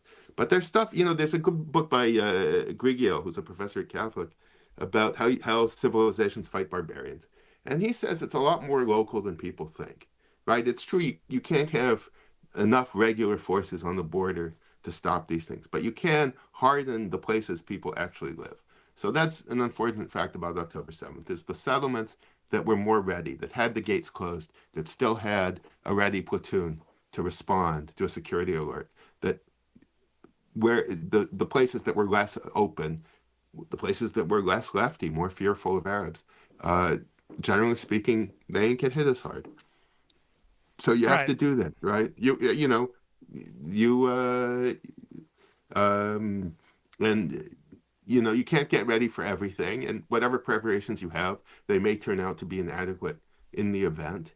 But what kind of preparations against this thing you can make where you are pretty clear. And some of these communities were better prepared in that respect, and some of them were not as well prepared. And generally speaking, the ones that were better prepared didn't get hit as hard. Right. They could never have gotten away with this on the West Bank, where people carry weapons and are much more prepared. I mean, these were a bunch of peaceniks in southern Israel, right? There's a lot of, I mean, you know, the festival had a security plan, right? One thing one has to say on behalf of the security planners of the festival is they are all dead. Okay. When things went wrong, they realized that things went wrong, and they did what they could, given their preparations, which were clearly inadequate, to save as many people as they could, and they are all dead. None of them are with us today. They were all murdered. But their plans were inadequate, and somebody signed off on them. So yeah, like there were things you should have done that you weren't doing. There are things you did do which you shouldn't have done. You shouldn't have. There was no reasonable level of security sufficient to have a music festival right next to the border. It turned out, and okay, like you try to learn from your mistakes and do what you can in the future. The next time you're surprised that it doesn't go so badly. So back to your great tweet. It is not possible to articulate common experience in politically acceptable language. Who are some of the people who do a great job articulating common experience because they refuse to be bowed down by the politically acceptable? Anyone Well, come to mind? obviously, the great champion of this is Mr. Trump, right? Yes. Mr. Trump has bought. I mean, I think on the one hand, he's in the relevant sense, he's a race realist. He knows that people are different, and you have to use different people for different things. And on the other hand, as he always says, I love everybody. I love all countries, he said today, right? He preaches universal love and universal respect, which means you treat everybody, uh, you know, you judge everybody as adult human, every adult as a moral agent, and you treat them according to their actions, right? The content, not the color of their skin, but the content of their character, right? King didn't say you treat people. Let's have meritocracy. Let's treat people according to their abilities of this or that. No, because in the fundamental human way, that's not how you treat people. You treat people according to their actions, and you make use of them according to their abilities, which to some extent depend on these racial differences. But so what?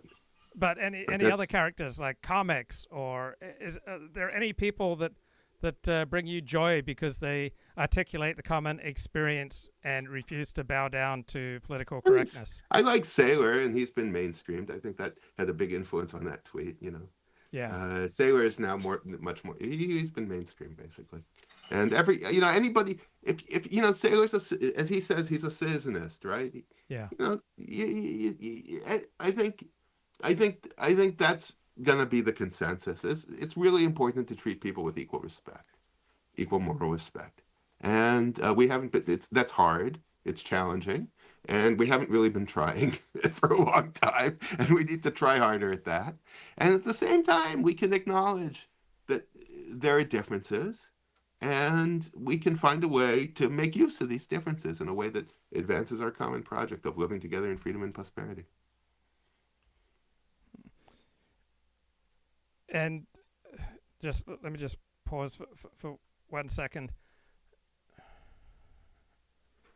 So, are there any intellectuals who have most influenced you? Yeah, I don't. I'm a Strauss, what's called a Straussian. I get counted as a Straussian. My PhD advisor was Nathan Tarkov, who was a student at Mansfield. Tarkov is the official trustee, more or less, of Strauss's literary legacy of the Strauss archives. So I'm a Straussian. I read a lot of Strauss. I learned something from it. I learned a lot from Josh Ober later in life. And Let I me learned a ask you lot from about let me ask you Heidegger. about Leo Strauss. Hmm. So I've read some Strauss, read books on Strauss, and this is so crude, but it seems to me that his entire body of work could be boiled down to he wants to create a world safe for Jews and for the Jewish state. I think thinking might have been more important to him than Judaism.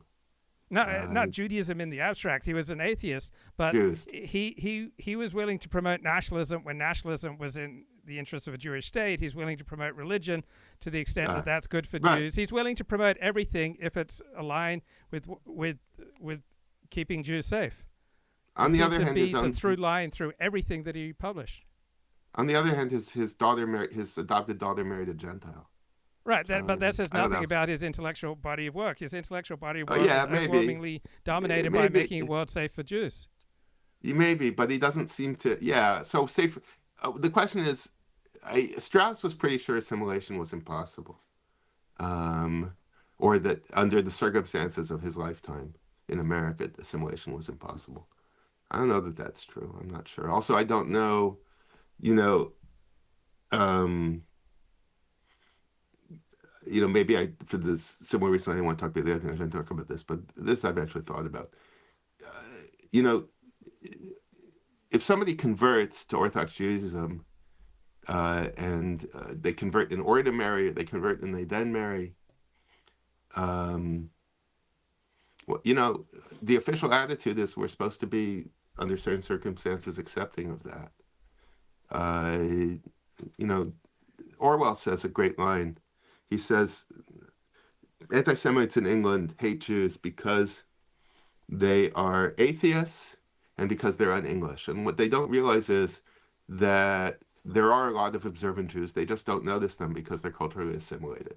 And the atheistic Jews are foreigners. The foreign Jews are the ones who are atheistic, not the native English Jews. He's talking about like the German refugees at the time he's writing in the late 30s. So I think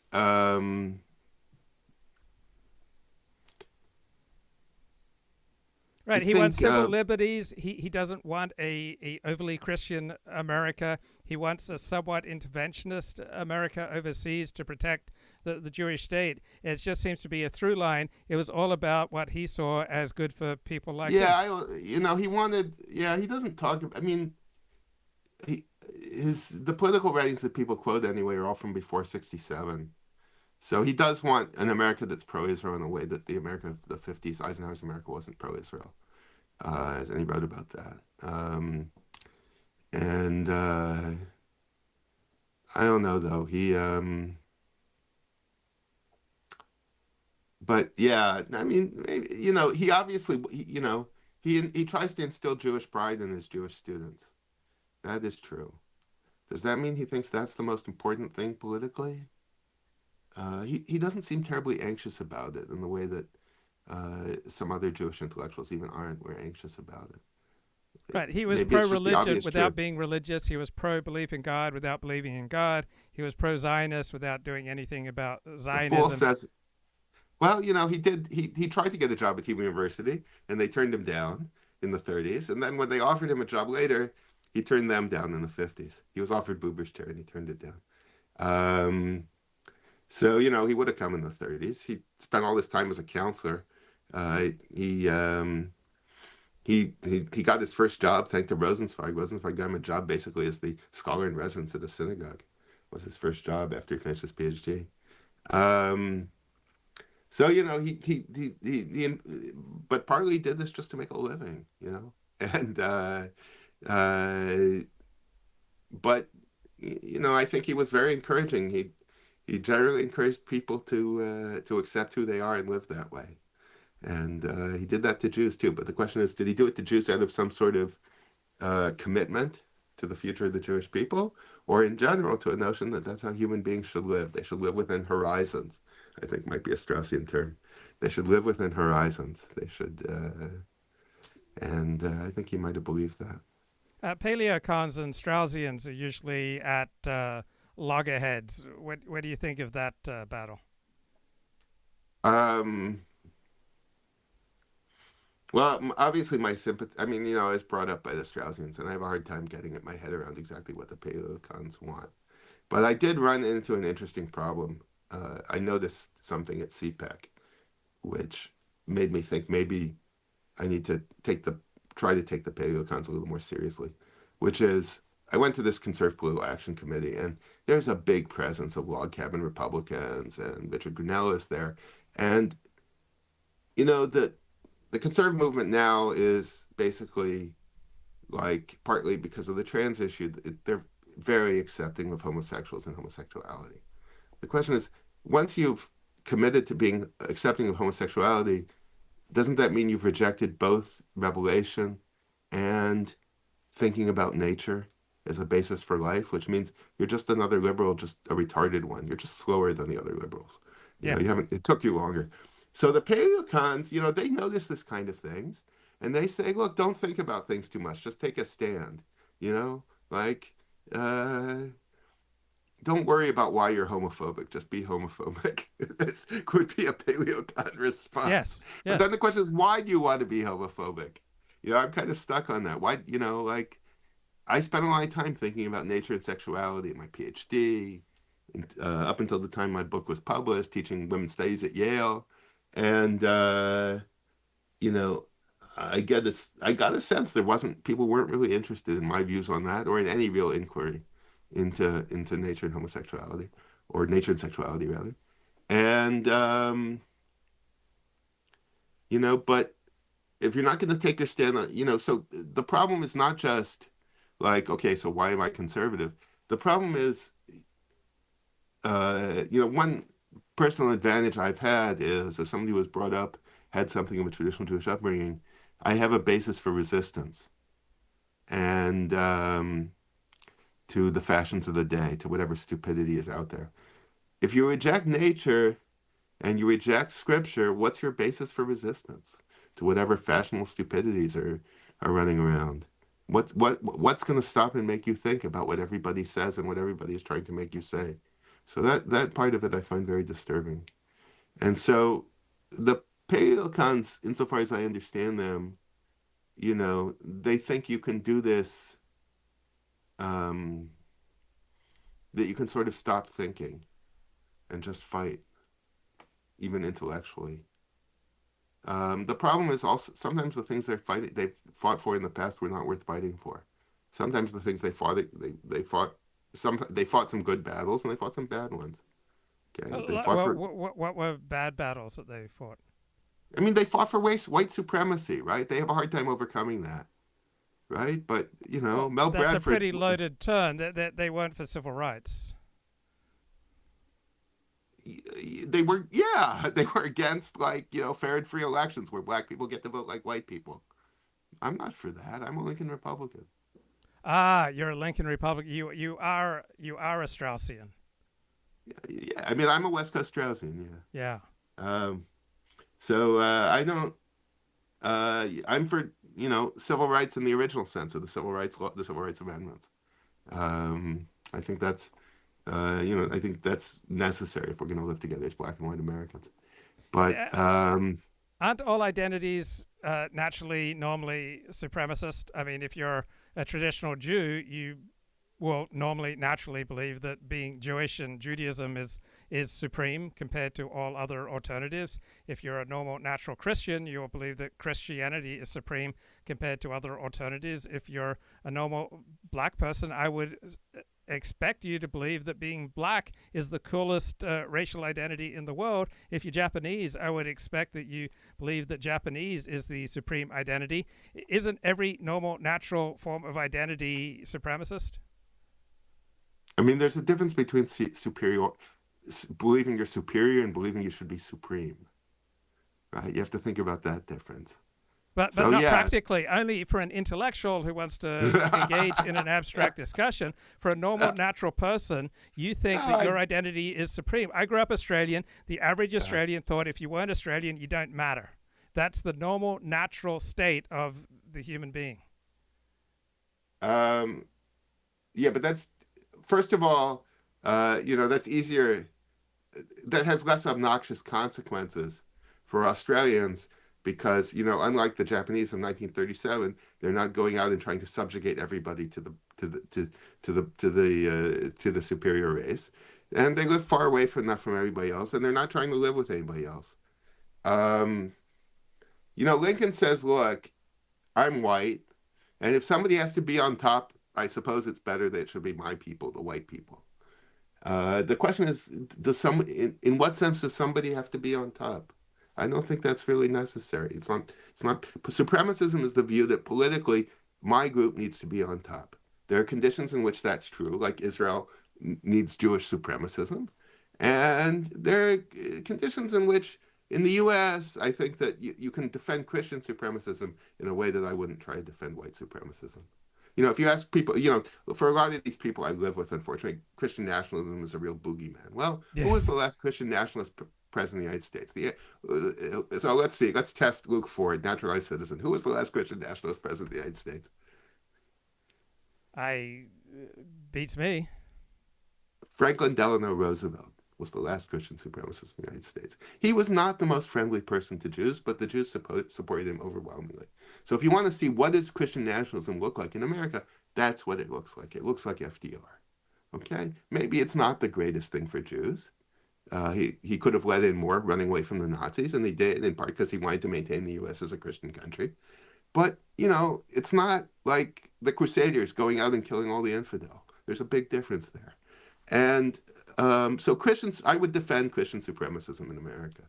I would not defend white supremacism in America, partly because I don't think as a Jew, I don't really think of myself as a white guy. But I would defend Christian supremacism, even though I'm not a Christian. And what about nationalism? Do you like nationalism? Nationalism usually I'm in favor. Nations of all world be nationalistic, yeah. I'm part of the various nationalist internationals. CPAC was a nationalist international. I've gone to the national conservative stuff. So yeah, I think most people, some people can't afford to be nationalistic, in the sense that their national grouping, their natural national grouping is not large enough to achieve a nation state. But for those of us who have nation states, we should try to make them safer, freer, and more prosperous. Right. And why did you become a Freemason? In Israel, 15 years ago. No, why? What attracted you? Why? Mostly for social reasons. Hang out with the guys. Have a safe space with the guys without all these women they have at the university. And is it something you'd recommend? Is there something that you can tell us about it? I mean, I would recommend it to anybody. If you're a guy who can afford the money and the time, and you're basically a respectable person, doesn't have a criminal record, wants to help others, wants to learn, I would recommend that you check it out. What do? We have social stuff, which is what's most appealing to me. We have our rituals, which have a deep moral, historical, and philosophical meaning, insofar as one studies them. And we do some work for the community. I recently joined the Shriners. The Shriners do a very impressive medical charity. Osama bin Laden says that U.S. support for Israel was one of the reasons that he attacked the United States on 9/11. Is that a strong argument against the U.S. being so deeply committed to Israel? So I'm a theocentric realist in international relations. God determines the fate of nations. And if you're not Jewish, you have to keep in mind that God loves the Jews. And he will treat you well insofar as you treat the Jews well. That's how the world really works. And if you try to go against that, bad things will happen to you. I think that's how the world really works. You could say, okay, that's a kind of Jewish supremacism, and I suppose it is. So, but it's really, God of the Jews supremacism. God reigns, and God likes the Jews, and therefore you don't have to necessarily like the Jews, but you better not fuck with the Jews, because then God will fuck with you. Do you think it's a fair matter for public discussion when, after 9/11, Osama says that America's support for Israel is one of the three reasons that he attacked America? Do you think that merited a public discussion, or is that something that should be considered out of bounds? I don't think anything needs to be out of bounds in public discussion. Um, we can bring up topics, but then the question is, we have to talk about the topic fairly and seriously. We have to ask, if you're just interested in America, if you're an American nationalist and not a Jew, you have to ask, okay, which best serves the freedom, prosperity, and safety of America? And it turns out all of American experience suggests that it's better to be on the side of the Jews.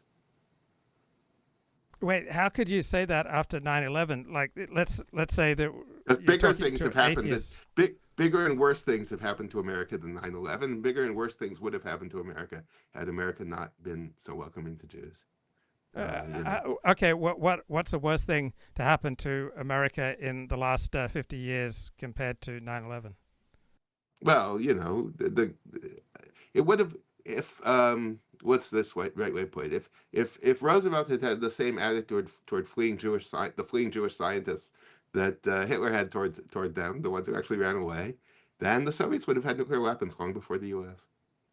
Um, Right. They're all Jewish So I bombs, would as they said in expect the West Wing. nations to operate in their self-interest, and so importing Yeah, scientists was in America's best interest. It wasn't right. in America's best interest to import people during the Great Depression, whether they're Jews or non-Jews. I Overall, don't that like we're talking about I don't like there's all this Jewish complaint about FDR about not opening the gates more than he did. You have to make a case for that from an American point of view, and I don't think you can. So that I agree. You don't have to. It's God doesn't require that you go out of your way to help the Jews, right? It's just that he smacks you very hard when you smack the Jews.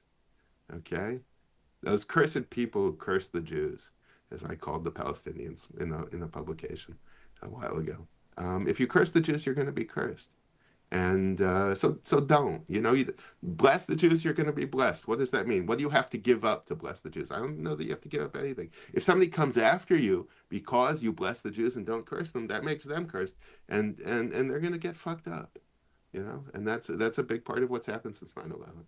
So 9/11 was bad, but the consequences, the long run consequences of another policy would have been worse for America. And the people involved in 9/11, suffered greatly. Maybe they didn't suffer enough. Maybe the U.S. should have put its priority on the British had 4 or 5 Afghan wars. I think by the third they figured out that you don't try to conquer Afghanistan. When the Afghans misbehave, just smack them really hard. And the U.S. didn't figure that out in its first Afghan war. one of the We'll things see I if there's love a about second. Trump is that he just seems to be so transactional and pragmatic in his relationship to Jews, Israel, and everyone, right? He doesn't have delusions about Jews and the Jewish state. He's pretty pro-Jewish and pro-Israel, but from a very pragmatic basis. Yeah, but the question is, I think I get a sense he's really a believer. Okay, he has a certain form of Christianity that he imbibed at an early age, and that he really thinks is true. That form of Christianity includes Christian Zionism, and so he is long before his daughter converted to Judaism. He was active in pro-Israel things when he could have not done it. I don't think it would have made any difference if he hadn't done it, and because that's what he really believes. And so, what is, but I wouldn't say to Americans, as an American, I wouldn't say to Americans that you have to give things up for Israel. You have to run risks only in the sense that there are people who don't like the Jews, and if you don't join them in cursing the Jews, they might do terrible things to you. But if you join them in cursing the Jews, then God will do worse things to you. That's just how the world works. Would you like to see the United States bomb Iran? So my views of the Iranian thing are somewhat different from other people's. I think, first of all, we're talking about 1945 technology, right? The U.S. built nuclear weapons without digital computers. So you can't really stop people from getting a nuclear weapon if they're a real country.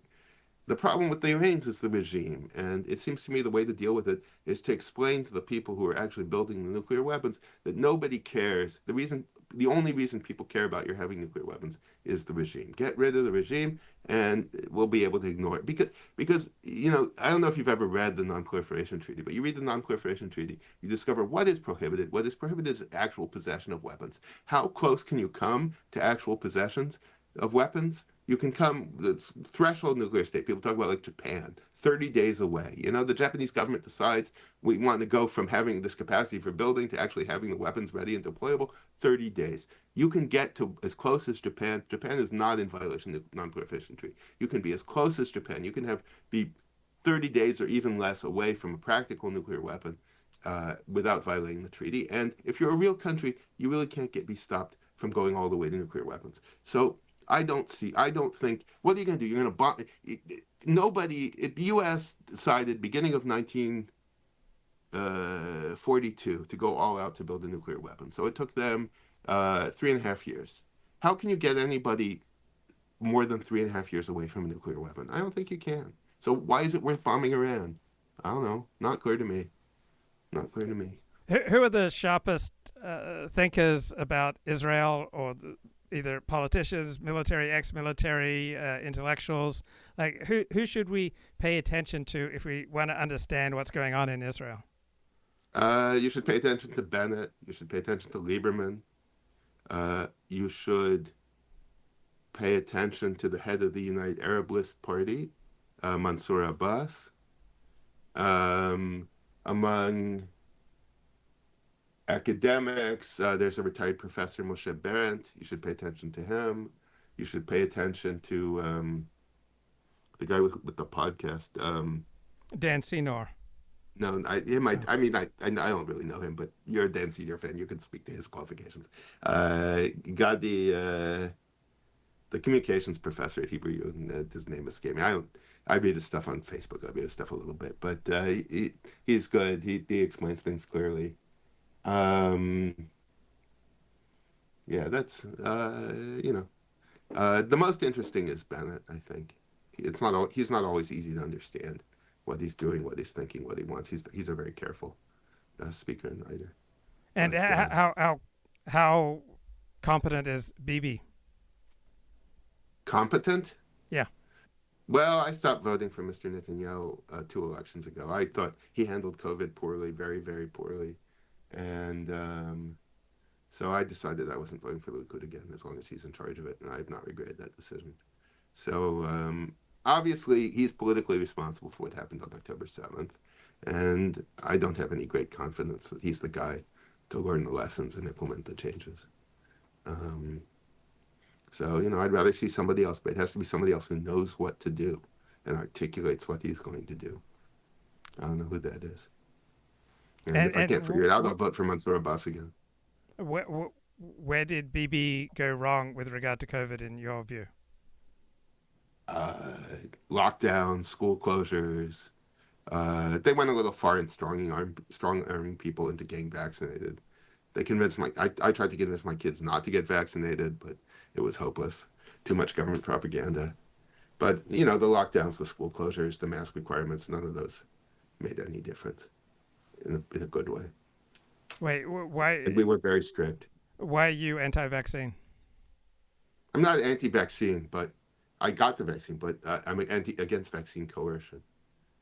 And why are you opposed to the lockdowns? Like, how many lives saved would have made the lockdowns worth it? The thing is, they didn't save any lives. And we knew they weren't going to save any lives. Because I can't think of any academic study that would support what you just said. Go look at what happened in the countries that locked down harder had more mortality. In the end, they had greater excess mortality over time. Okay. Eventually, everybody gets hit. This was all war gamed in 2006. There's a 2006 paper, the U.S. to get ready for this kind of thing. They war gamed it out. They said lockdown, school closures, maybe you could do these things, but they wouldn't help. And that was the prevailing scientific view. Okay. And that's what they did in Sweden. That was the policy in Sweden. It was the policy in Britain at the beginning until Boris Johnson lost his manhood. And, so, and you can just look, you just look and compare. Tanzania had total COVID denial. They denied they had COVID. Did they do worse than anybody else? No, they did. They did just fine. They did not. They had no policy response at all because they denied they had COVID. These things just didn't matter. And how much did you study this, or was this just something that feels like common sense? No, I studied it very intently as it was happening, and I taught stuff about it. Okay, so if we wanted to read, who are the intellectuals? Who are the there's scholars? The AIER people. What's it called? Brownstone Institute. The Swedish. There's a book about the Swedish response. I can send you the reference. I can send you the 2006 paper. But generally, the people associated. What was it called? The guy from Harvard who was fired. Declaration. The Great Barrington Declaration. Yeah, Great Barrington Declaration. Yeah, those people were all right. They were all right, and we knew that they were right from the beginning because they were the ones who were adhering to the pre-pandemic scientific orthodoxy, which there was not a sufficient reason for giving up. So we knew it was a bad idea, and we did it anyway. And Bibi was was at the far end of intervention. So how many lives would it have been worth? That's the wrong question. The right question is, did this stuff work? Was there good reason to think it was going to work? The answer is no and no. You wrote published an essay about 15 years ago about the state of the blogosphere in Israel. You made the point that in a small state that elites are much more concentrated, and it's difficult to have a blogosphere. Has alternative media blossomed in Israel since your essay? Has that changed the relative power and influence? There's some podcasts. That guy Gadi, the guy whose name I can't remember. I think he has some following, but the establishment is very powerful. The conventional newspapers haven't gone anywhere.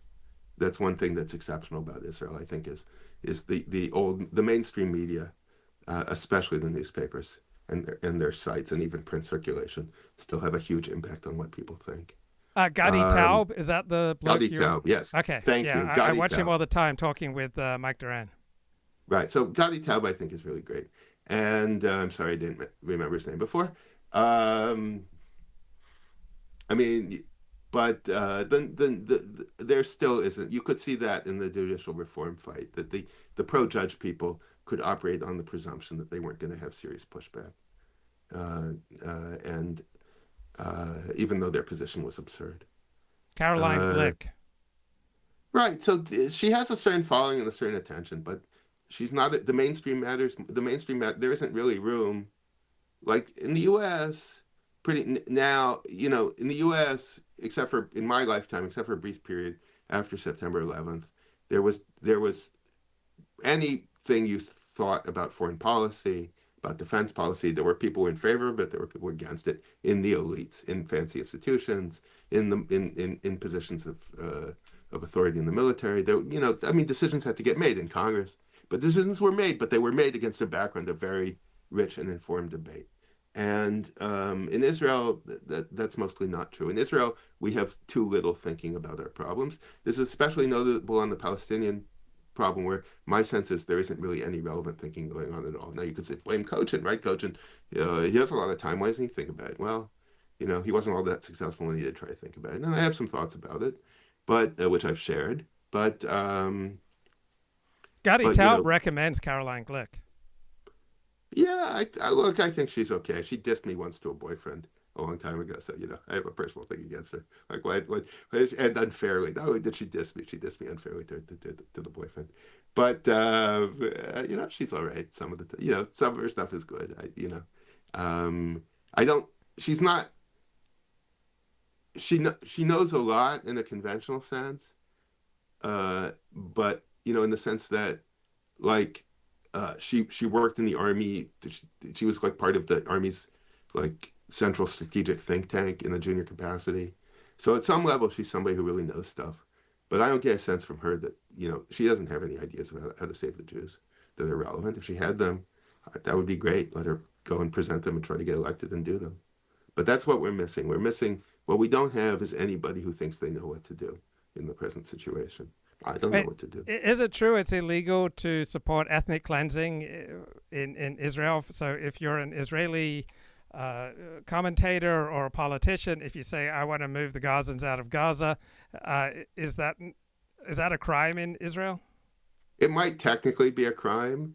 And one of my colleagues got yelled at basically for saying that by the president of the university, which I thought was kind of remarkable because on the grounds that it was a crime, which it might be. But, it's not a crime that's currently enforced, and it was never the enforcement was always very selective, and if you really wanted to say it, you could find a way to say it. The problem was not so much whether you could say it. The problem was that they banned political parties from running on that basis, and that they destroyed Kahanism very effectively. They destroyed Kahanism effectively by banning the Kahanist parties and banning every new Kahanist party. And was that good for Israel to destroy Kahanism? To make it essentially illegal? I would say probably. No. I think I was against it at the time, and I think it's generally bad to shut people up. I would say though, well, now we have. My view is right now the problem is kind of in the other direction. You have a lot of Arabs who want to surrender. I vote for one of the Arab surrender parties. I voted for the United Arab List, the Zionist wing of the Muslim Brotherhood. The Israeli Arabs who want to live in a Jewish state and want the Jewish state to defeat its Arab enemies. And when people want to surrender, I think you should accept. And the actual Kahanists have, that by toning down their Kahanism some, they were able to get into parliament and join Bibi's coalition. But they've made their particular version of Jewish supremacism means not really accepting Arab surrender because they don't want any Arabs under Jewish rule. Whereas my view of Jewish supremacism is that we should accept everybody who's willing to live and pay taxes and obey the laws set by the state in which Jews are supreme. We should accept their surrender. And what's are they wrong? Why is someone wrong? I don't understand why Israel is stronger for having the presence of Arabs and Muslims. I'm not saying it's not. I've got an open mind. It's just, how do you make the argument that Israel's stronger for having the presence of Arabs and Muslims? It's hard, it's an abstract argument. You could say too abstract. If people want to live in peace with you, you should live in peace with them. Okay? If they're willing to live in peace under your rule, why would you want to get rid of them? Because someday they're not going to be willing to live in peace. Right. You can deal with someday when it comes. That's a good argument. But the counter to that is the more you have in common with your fellow citizens, the stronger your people, the stronger your nation state, the stronger your group. But the problem is that no nation state is really that simple. Okay, every nation state in practice pretty much, except like Iceland, is in fact imperial in the sense that it rules over people who don't belong to the central national group. And so you have to rule over them in a reasonable way. And the most basic reasonable way to rule over them is if they consent to being ruled, then you should rule them and not kick them out, not murder them. Yeah, God forbid. I certainly don't favor any kind of violence. So anything that you want to discuss, any books you want to recommend, any intellectuals you want to recommend to people, any final thoughts for this evening? This has been, a pretty thorough chance to explore what I think. Let me just add one thing, which is An Independent Empire is a co-authored book with an Irishman named Michael Taylor. So we should give him credit where he is due. A lot of the glory of that book is due to his work, and he should not be slighted because he's an equal co-author with me. But I think, Americans, the one thing I would say is the 250th anniversary is coming up. And everybody should be, making their own plans for how they plan to celebrate that anniversary. Buying our book is a good way to start to get ready, our book about the rise of the United States. But you should think about how your family, where you are, how are you going to be involved in the celebration? What kind of celebration do you want to see? Some states have started to get ready. Some states are only now thinking about how to get started to get ready for the 250th anniversary of America. And but it's coming, and we should all have a great party. What's the basis for your interest in rhetoric? Is it still ongoing? My father did a PhD in it, so I Right, was raised in a very rhetorical atmosphere. right. Um, well, I mean, it was what I started with in a way, because I was interested first in the rhetoric of philosophic texts, which is a very Straussian thing, and that got me interested partly uh, because I was always interested in politics. It got me interested in political rhetoric, and partly it was because I'd read Heidegger, and Heidegger says that Aristotle's rhetoric is the first systematic investigation of the ordinary understanding of the way we live together. Something like that is a more or less exact translation of the term. So, if you want to understand my view is, if you want to understand people, you have to understand how people live together. If you want to understand how people live together, you have to understand their own ordinary thoughts about how they live together. And the clear place where those appear, as Heidegger says, is in rhetoric. That's where you see sort of casual, everyday, ordinary thinking about what it is to be human and live together with your fellow humans in a community. And so, just from a philosophical sense, I thought that you could get something out of you could understand the most important things about human beings by focusing on rhetoric, because that's where you see human beings try to understand each other in a in an everyday way, not in a serious and deep and thoughtful way, but in a casual and everyday way, which is how most of us are most of the time.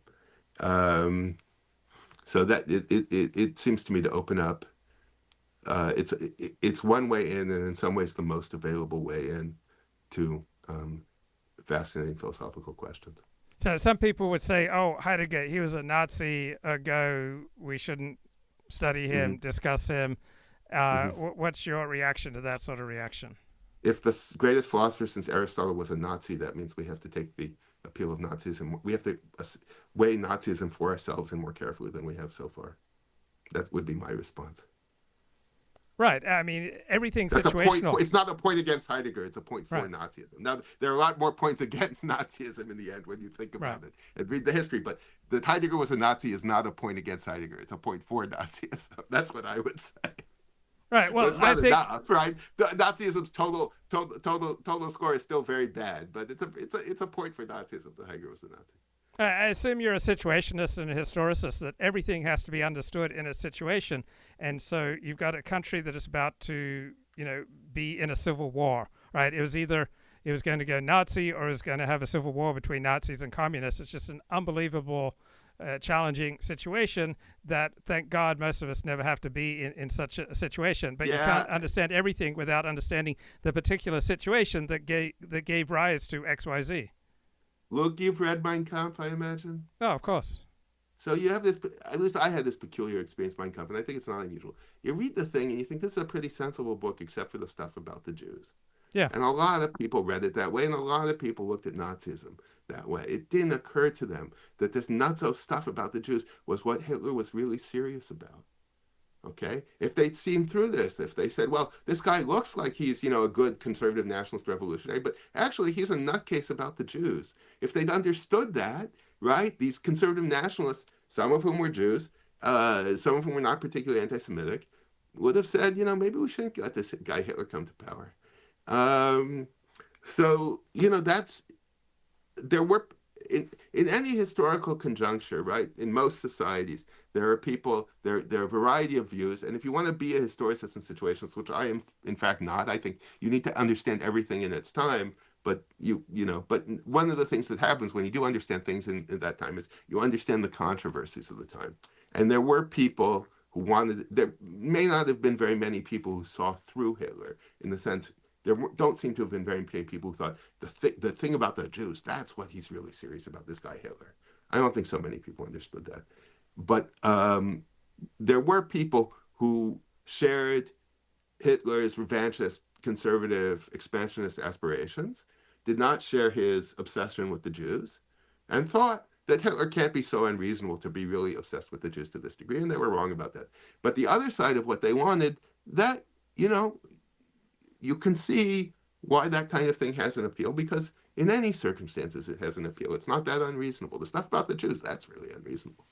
Um, and so, like, was the choice? I think I'm just rejecting your premise. The choice wasn't Hitler or communism.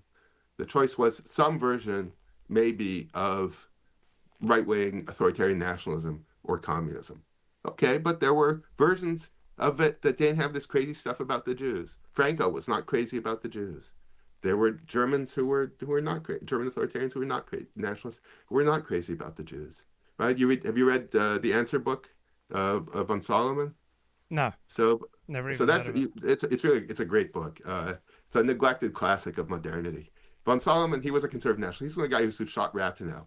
Somebody asked him once, did you kill Rathenau because he was Jewish? He said, no. I was a guy involved in killing. First of all, I didn't know that Rathenau was Jewish. And second, I didn't understand that Rathenau wanted the same things I wanted. I was just young and stupid. That's why I got involved in this plot to kill Rathenau. So he went to jail for killing Rathenau, and then because the Weimar government wasn't very effective at dealing with people who'd done bad things, as Strauss complained, they let him out. And he was this right-wing nationalist, and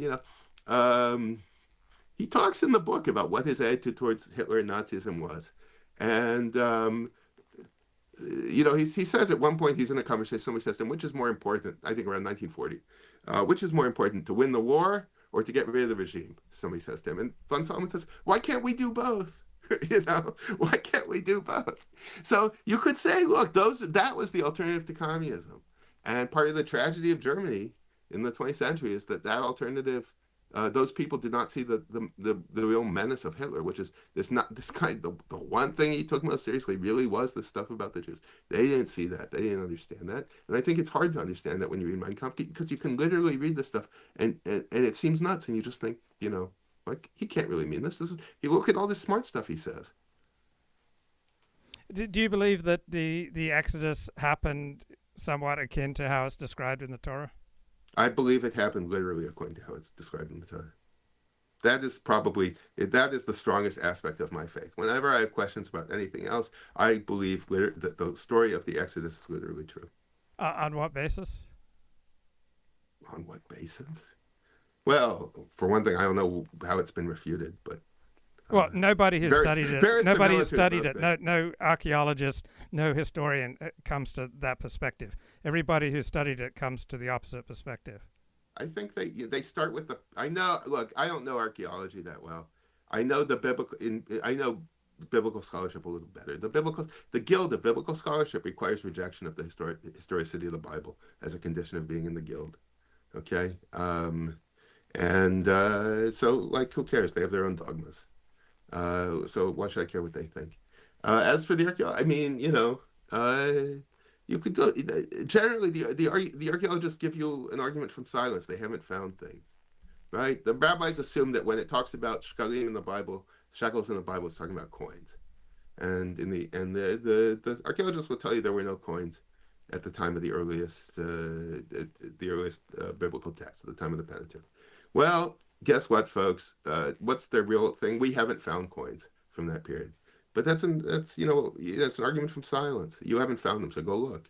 Here we have this text. The rabbis understand it, says that there were coins. Maybe the rabbinic understanding is wrong. Maybe it always means coins.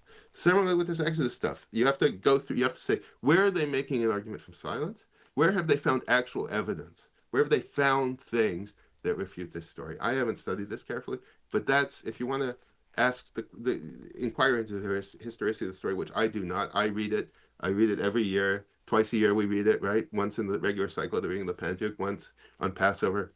I think it's true. I think it's all literally true, the way it says. And like I said, that to me is the Genesis and Darwin, that's a big problem. The historicity of the Exodus is not something personally I have any doubts about. Who do you think wrote the Torah? Who do I think wrote the Torah? I think what I actually think is that it was, it has these quotes from Moses, and Moses really said the things that are quoted. I'm not really sure who wrote it. And where God is quoted, God really said these things. Who wrote the thing? I'm not sure. And there are parts of it that were dictated by God, and those parts were dictated by God. And there were parts that are said by Moses, and those parts were said by Moses. But who put this into a text? I'm not so clear on that. Would it bother you if there are parts of the Torah that are, say, written 2,600 years ago? Well, so then the question is on what, then you have the source question. Were they made up 2,600 years ago? Or was this actual text compiled? We have this other, quotations from Chairman Moses or, whatever. We have these sources and we put together the book. Like we know, for example, the Talmud, right? The Talmud, it was put together, if it's the Babylonian Talmud, the last layers of the Talmud are around the year 500, the Common Era. The earliest layers of the Talmud are 300 years before. This is not really nobody disputes this. Like I think that it's quite possible that the text in the final form that we have it was, written by somebody, but they wrote it on the basis of stuff, and and what they wrote is historical, is correct. It describes the events as they actually happened. Moses really did dictate the book of Deuteronomy. He said, or he dictated the parts of Deuteronomy that, it says he did. So, where Moses is speaking Deuteronomy, those are speeches of Moses. That's what I think. And how have you challenged this belief? What books have you read to challenge this, or is this just walled off from intellectual inquiry for you? I read a little bit of higher criticism, but they're so dogmatic. They start from the premise of non-historicity. They don't prove it. You have to see where are they proving it, where are they assuming it dogmatically. But they're not open to discussion of their premises.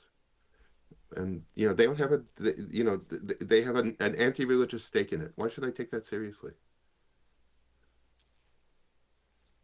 Have you tried to talk to anyone who's... Not in a long time because it's so unfruitful, but yeah, a little bit. It comes up occasionally.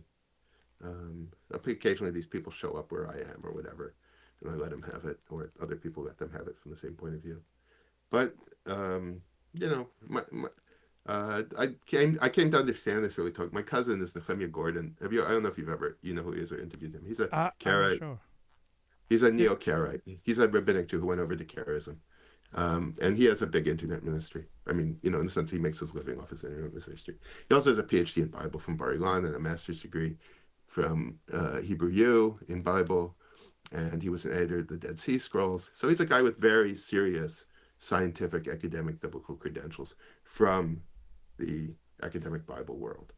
The Hebrew U professors who taught him his program at Hebrew U was from the point of view of the higher criticism. And it was in talking to him, he asked me, when he was getting ready for his exam for his master's degree, we were talking about something which I can't tell you what it was. I mean, I remember what it was, but I can't tell you.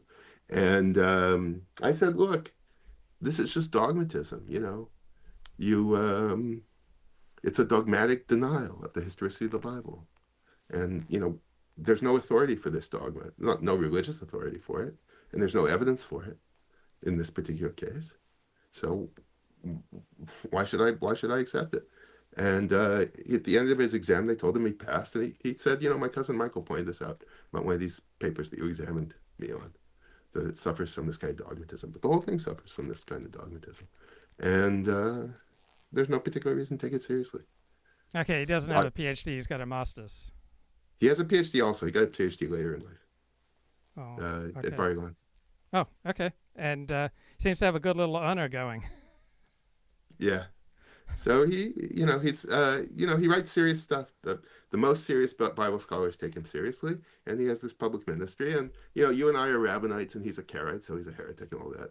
That's really terrible. But he's also my cousin. Wait, why do you think that scholars take him seriously? Where do you get that idea? He has an actual PhD. He gets fellowships. He's a visitor at various high-level Bible institutes. Okay. He got a PhD. And he was an editor of the Dead Sea Scrolls. He worked on the most orthodox project in the world of biblical scholarship, the hottest and most orthodox. He was part of the official team. So go look him up. He's on the masthead of the Dead Sea Scrolls. Yeah. Okay, great. Michael, thank you so much for talking to me. It's been a pleasure. Yep.